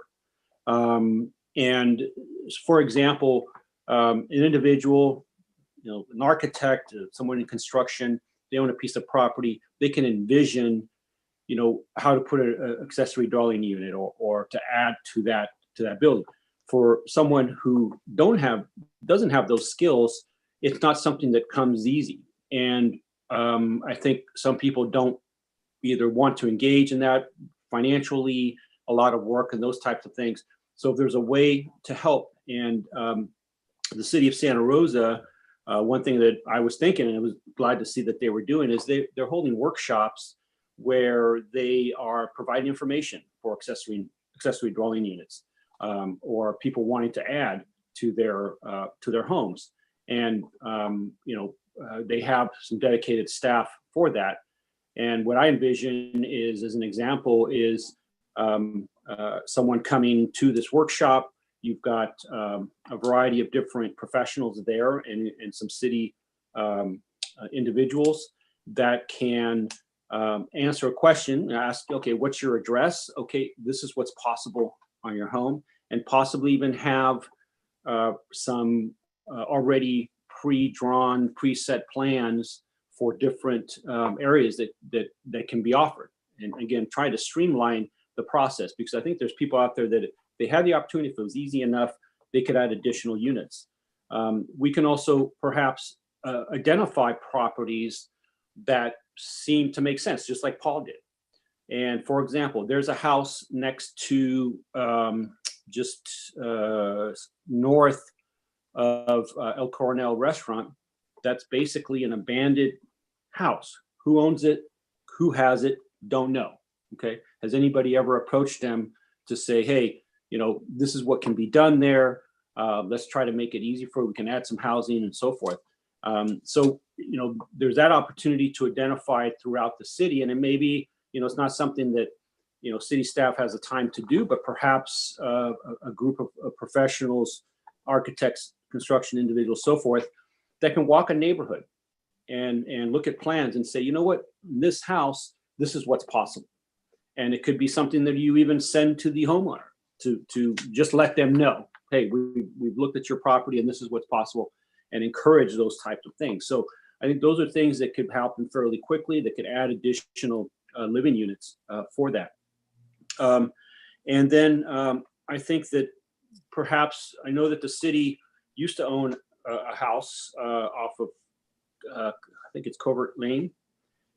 So I think that the city needs to look at opportunities to either set aside funds to apply for grants and so forth, that perhaps the city can purchase buildings, a fourplex, a threeplex, that then they can set aside and have that continue to be low income and have the restrictions on it. And I know that the city is not really in the position to be landlords, but again, as Hillsburg has done in buying apartment buildings or those types of buildings, it allows then for the city to control that more so than to just have someone come in, remodel it, and now it's high priced buildings. Secondly, or fourthly, I guess, the opportunity to assist people, our own citizens, that are either already working from home or that would like to work from home, and maybe to help them. Okay, so help them to afford their housing or their living needs by increasing their education level, their skill level for better jobs. And how can we, as a community, help individuals to increase their skill level, to increase their income, to then be able to transition into stay-at-home workers and so forth, because the reality is that service workers can't work from home.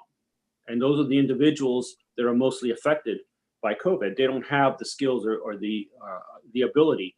But think about individuals that stay home. They're not traveling, okay, less of a footprint. They're around more time to volunteer for their schools, to be with their family members, to help parent, and also to support local business, because they're around for lunch as opposed to having commuted out of the area or getting home really late. And now, dinner is not really something that they're going to go out and support the local businesses. So there's a lot of multiple benefits to that. And I think it's something to be considered. Regarding the Sebastopol Inn, I believe one of the last count numbers was like something like 120, 930 homeless individuals that are tied into kind of Sebastopol in one way or another. I absolutely think that there should be a preference. There should be some way to identify who is a Sebastopol homeless resident, approach them with professional services, and see if they can be helped, and see if we can provide some housing opportunities for them.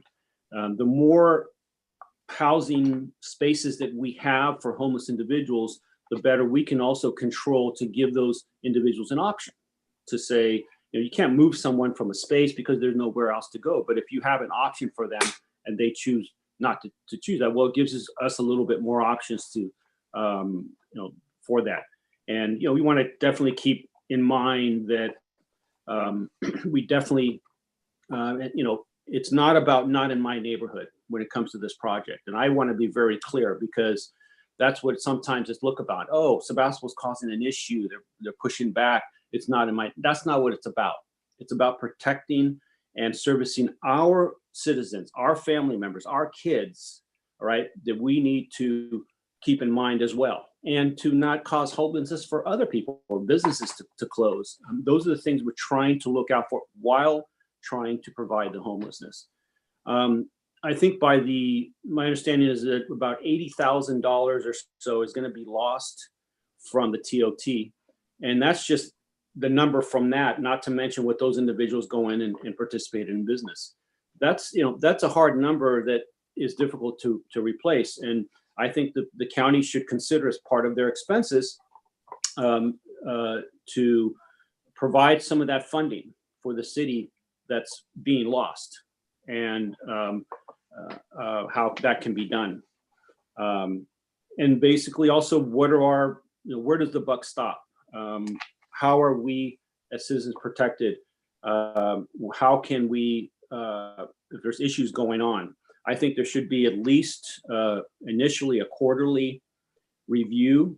I think that initially there should be a committee, in my opinion, of representatives from the county, from the city staff, perhaps from the business community, from homelessness, to just address what are the impacts, what are the things to consider. There's flood risks, there's fire risks, evacuation issues, the parking that's already there for the hotel. Is that part of the hotel, or is that part of the shopping center?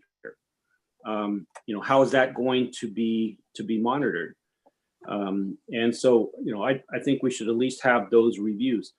I agree that it's unfortunate the way this was brought about, but that's behind us. Okay, we can complain about that and say how it should have been done a certain way and respect and so forth. That's behind us. We need to look forward and say, okay, now what can we do to help mitigate, to help our citizens, to help our business communities and those people around there, and help the homeless individuals as well.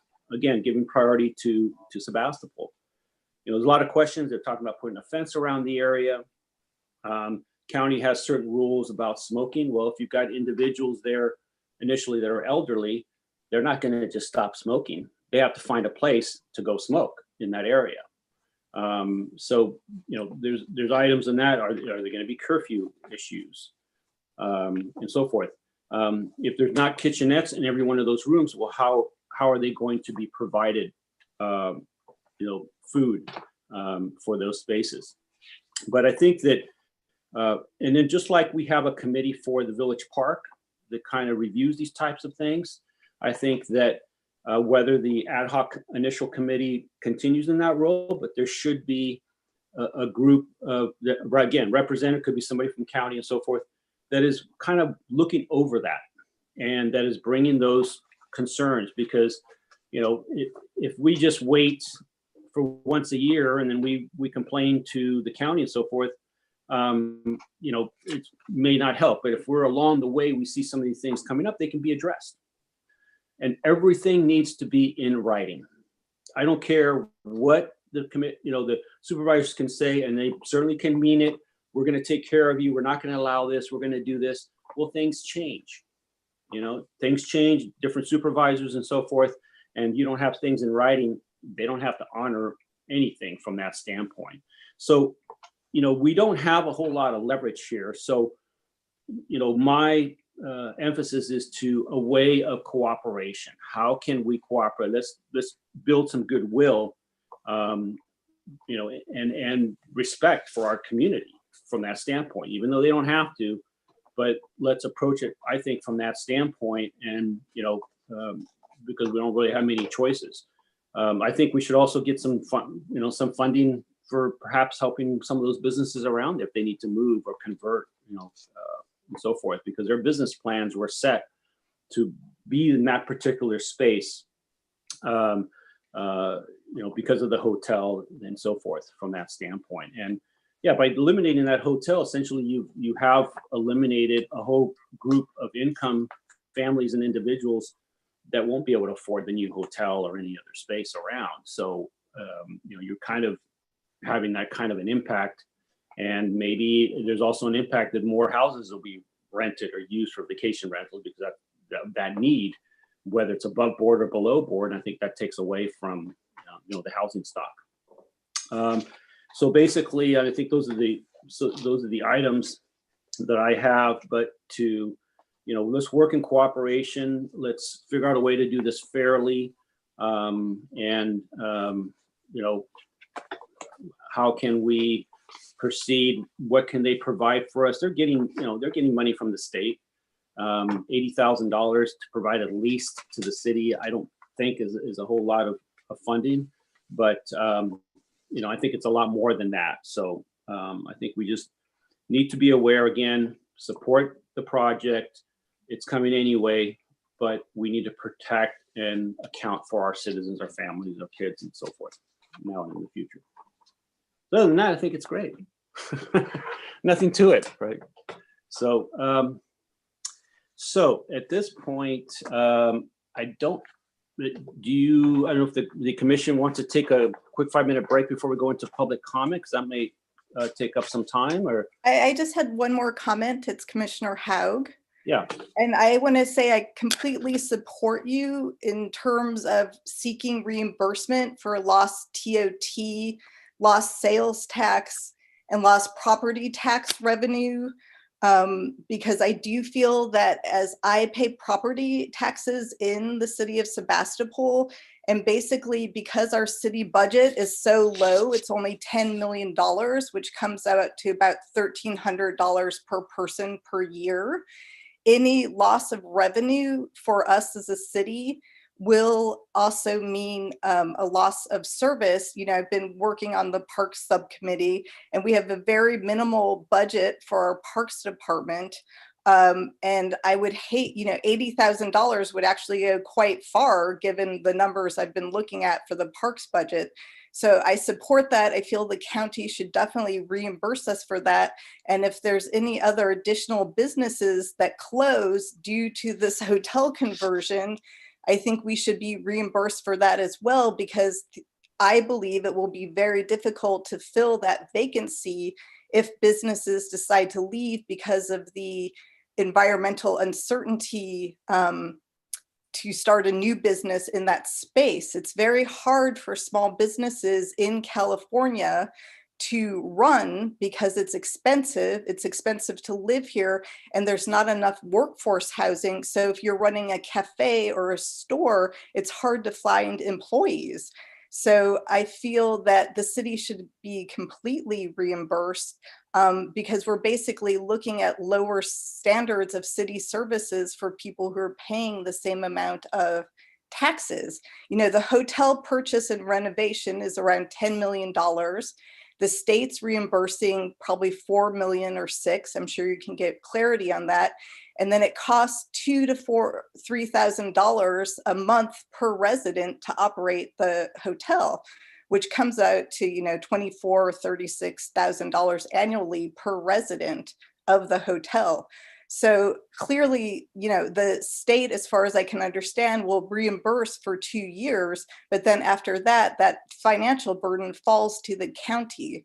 So I do believe that, as you indicate, that the county does have money, obviously, and that the citizens of Sebastopol should not see a reduction in city services due to a project for which they were volunteered and had no input on. And that's what I'd like to say. Thank you.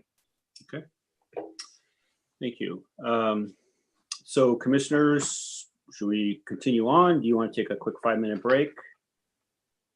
I'm good with powering through. Okay. Me too. If you need, okay. All right. So at this point, I will open it up for public comment. Please keep it to 3 minutes.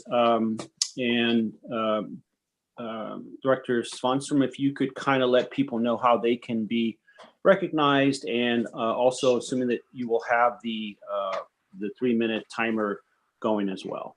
Yes, so we do have the 3-minute timer ready. You can either let me know in the chat window if you know how to use that. I see, or you can raise your hand. Some of you know how to do that. I see one hand raised.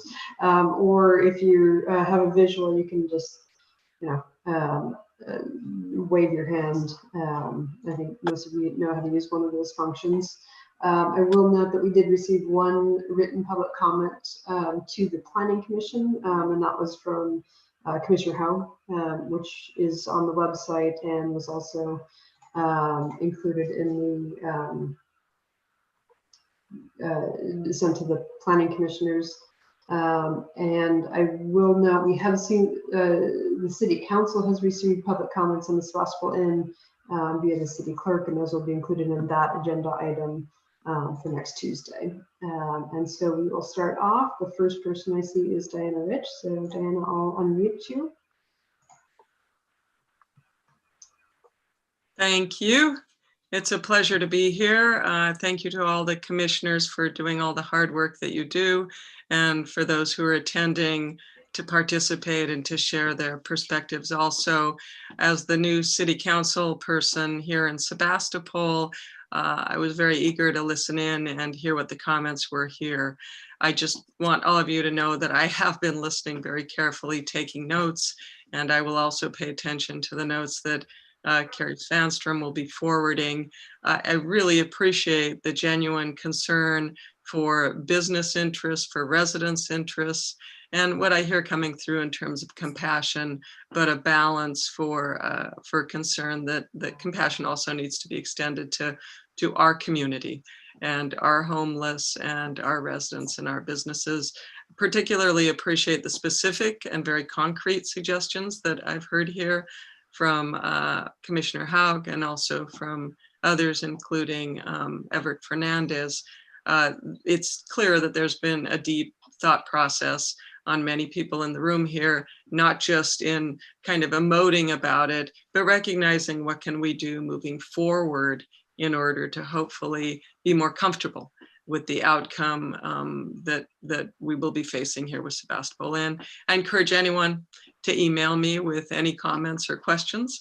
I do have an official email address, drich@cityofsebastopol.org, but everyone knows how to find me anyway. So thank you for all of your comments, and I promise I will bring them forward in my role as a member of the City Council. Thank you. Thank you for being here. Okay, we have one more council member, and then we have, then we'll go to Oliver and Jill. We'll Lisa, if you could go next. Okay, can you hear me? Yes?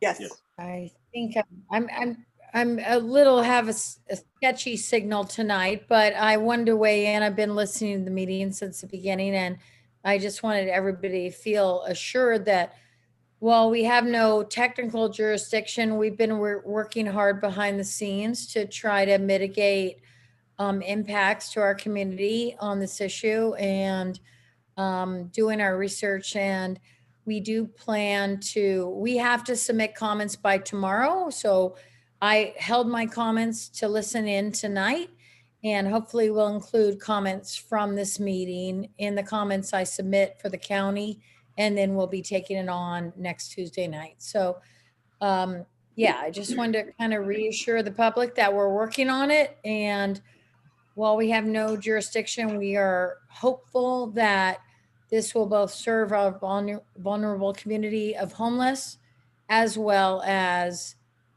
have a balanced effect on our whole community, because that's at the end of the day what we really need. So thank you so much. Great. Thank you. Thank you for your comments, and thank you for being here. Right All there. right, next we'll go to Oliver Marks. Oliver, I'm unmuting you. Okay, can you hear me? Yes, thank you. Hi, okay. So our total 2019 county homeless expenditure was 136 million in the county, with no reduction in the number of our 3,000 street dwellers who are sadly now growing fast in a major economic depression. In 2020, the state governor provided the county over 20 million to buy Santa Rosa's Hotel Azure and the Sebastopol Inn at Gravenstein Station for permanent conversion of the 31 hotel rooms into living spaces for the homeless at $360,000 a room. Sebastopol's been forced to sacrifice our only downtown hotel, jobs and tax revenues in an opaque and autocratic purchasing imposition on our small community. Last year, supervisors Hopkins and Zane were effusive about the benefits of tiny homes on county land and infrastructure, which cost around $8,000 each for each heated and air-conditioned unit. Today, the county could very quickly provide over 2,000 tiny homes on our land for the price of the 2 hotels, but instead we're railroaded into providing 31 tiny rooms for a tiny amount of people. Meanwhile, Sonoma Applied Village Services are struggling to crowdfund $100,000 for a local homeless tiny home and RV space, while the county is blowing the budget on grandiose schemes for a few people. The 2020 grand jury report findings specifically state homeless services need to be spread out across the entire county. There's now multiple urgent planning concerns that will need answering before any sort of conversion or occupancy of the Sebastopol Inn, assuming county and CDC ownership. By the assessment standards of our county, we have many hard-working, low-income local citizens who need accommodation and who qualify for housing. Will they be considered as tenants of the rooms?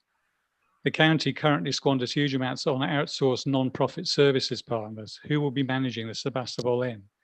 What security measures will be put in place at transfer of ownership? What sobriety rules will be put in place for occupants? What is the maximum occupancy of the 31 rooms? Our HUD Continuum of Care Board oversight changed a lot this week, yesterday. What will this mean for the county and the CDC? What are the long-term funding prospects and commitments? Will the county compensate for lost TOT revenues, and where from? What implications will this have on local concerns who've struggled through onerous planning compliance on the previous understanding and goal that Sebastopol focuses on nurturing tourism revenue generation for them? We can be sure Piazza Hospitality will be watching closely to see if Sebastopol is genuine in honouring this commitment to developing jobs for our community with their ambitious hotel project. In a normal democratic world, all these questions would have been satisfied prior to any decision to purchase and convert the hotel. Sebastopol Council and citizens are forced into a reactive subordinate role to these new owners. Let's all make sure they have to adhere to the same tight regulations and planning codes as everybody else. Thank you. Thank you. Thank you for your comment. Thank you. I believe Jill is next, and then we have Mr. Kanaki as well. Jill, I've unmuted you. Thank you. Can you hear me? Yeah. Okay.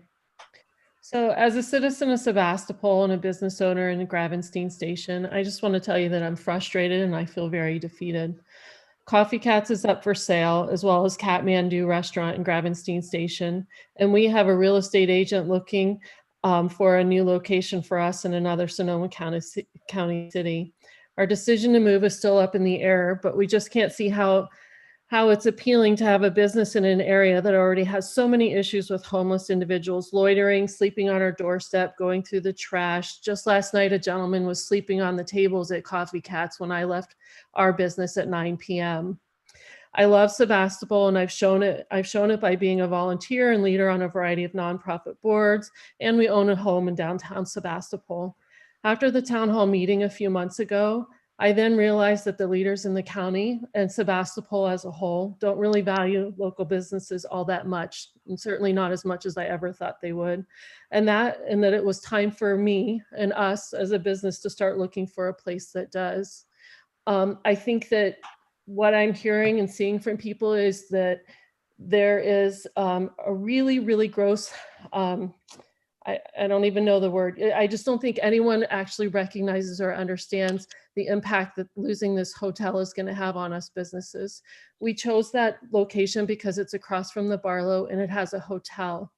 We have numerous customers from that hotel. Taking that hotel away takes away the traffic. If Coffee Cats closes, that pretty much guarantees there's no traffic there. We are in that location because it's central and it's easy for people from Santa Rosa and other county locations to reach us. But we can't see how it's appealing to remain in that place if we already have issues and now we're going to have homeless housing there. It just doesn't, I don't think, it doesn't seem to me from any of the leaders that anyone truly recognizes the impact. On these things. I'm sorry? Please go ahead, Jill. Oh. So I just wanted you all to understand that this is really, it's really a tough thing for all of us to swallow. And the customers that come to the hotel, I can tell you that we ask everyone prior to the pandemic, we would ask everyone where they came from, how they found us.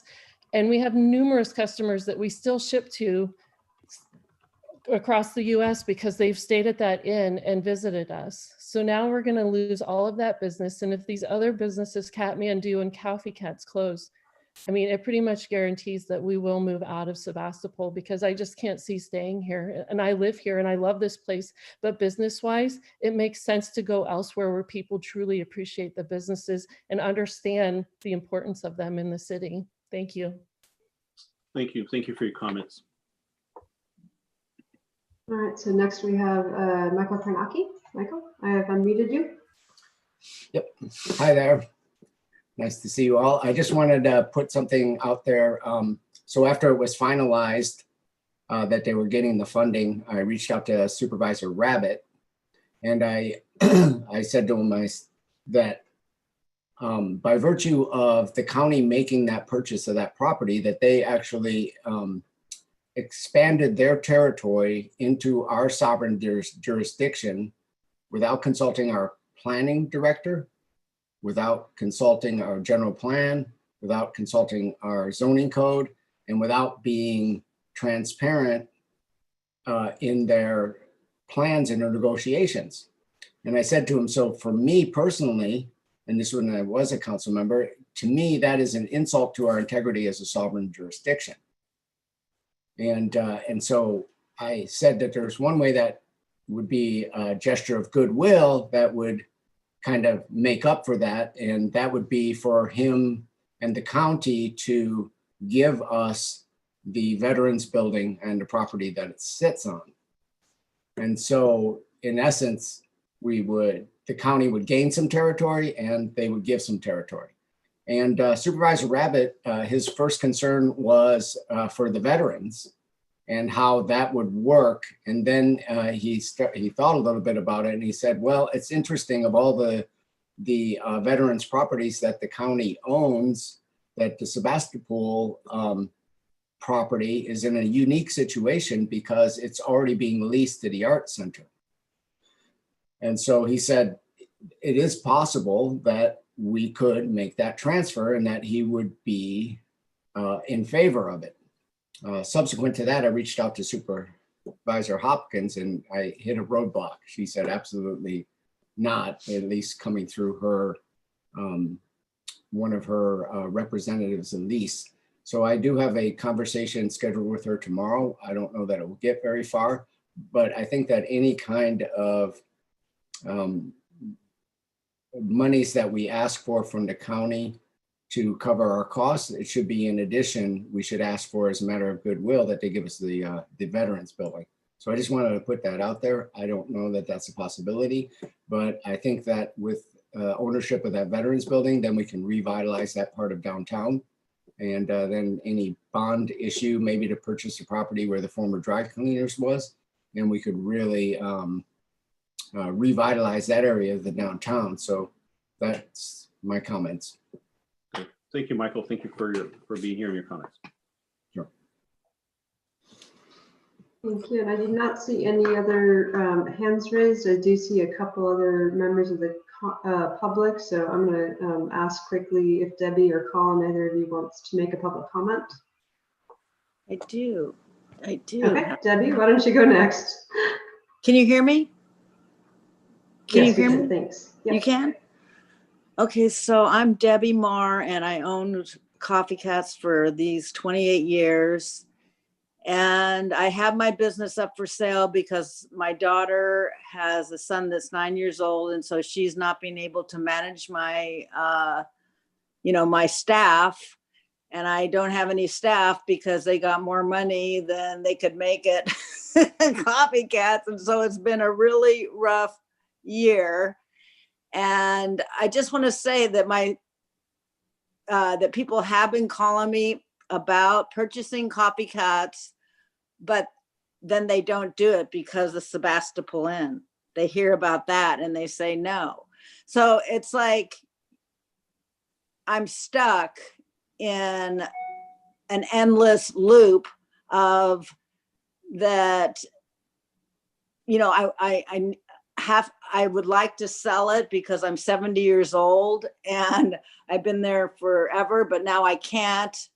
It's just like there's just too many things against me right now, and I support Sebastopol completely. And I just don't know what to do about this. It's just like it's too much to handle.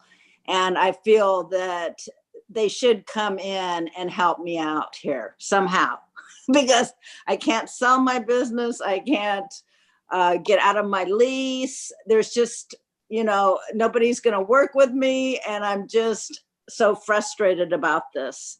And I feel there's got to be something that somebody can do for me. Thank you.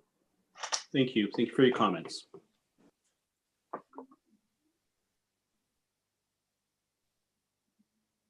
Sorry, Colin, you're the last member of the public, so I'm going to unmute you real quick or ask you if you have wanted to make a public comment. And sorry, I also see Huck there, so if either of you wish to make a comment, if you could go ahead. No, I don't really have a comment. I appreciated Commissioner Haug's statements very much. And it is causing a lot of concern among my tenants. I have the Ford building, which is right adjacent to the west. And yeah, it is concerning, and that's why I'm tuned in. But I appreciate your hard work on the whole problem. I'm just going to wait and see, I guess. Thank you. That's about all I have. Thanks very much. Thank you. Okay, so that looks like that is it for public comment, Chair. Okay, so I'll go ahead and close public comment at this point, bring it back to Commission for any additional follow-up comments and that they may want to make, and just let Carrie know or signify if you'd like to say anything. Yeah, and I would just like to remind the folks who comment about the Sebastopol Inn in particular that next Tuesday, starting at 6 p.m., the City Council is having an agenda item with the county on this. So a lot of the questions that were, as noted, that the Commission and the public has raised tonight, we will be gathering into and getting to the county so they have an opportunity at that meeting to help address some of those. And certainly you're welcome to participate. The information for the Zoom information and the reports for that will be available towards the end of this week. Yeah, and I think it's important that they hear from as many citizens, businesses, individuals with their concerns. I think it helps. Okay, I think we're good with that. Thank you, Carrie, for getting everybody's comments on there. And unless there's anything further, I think we're good to adjourn.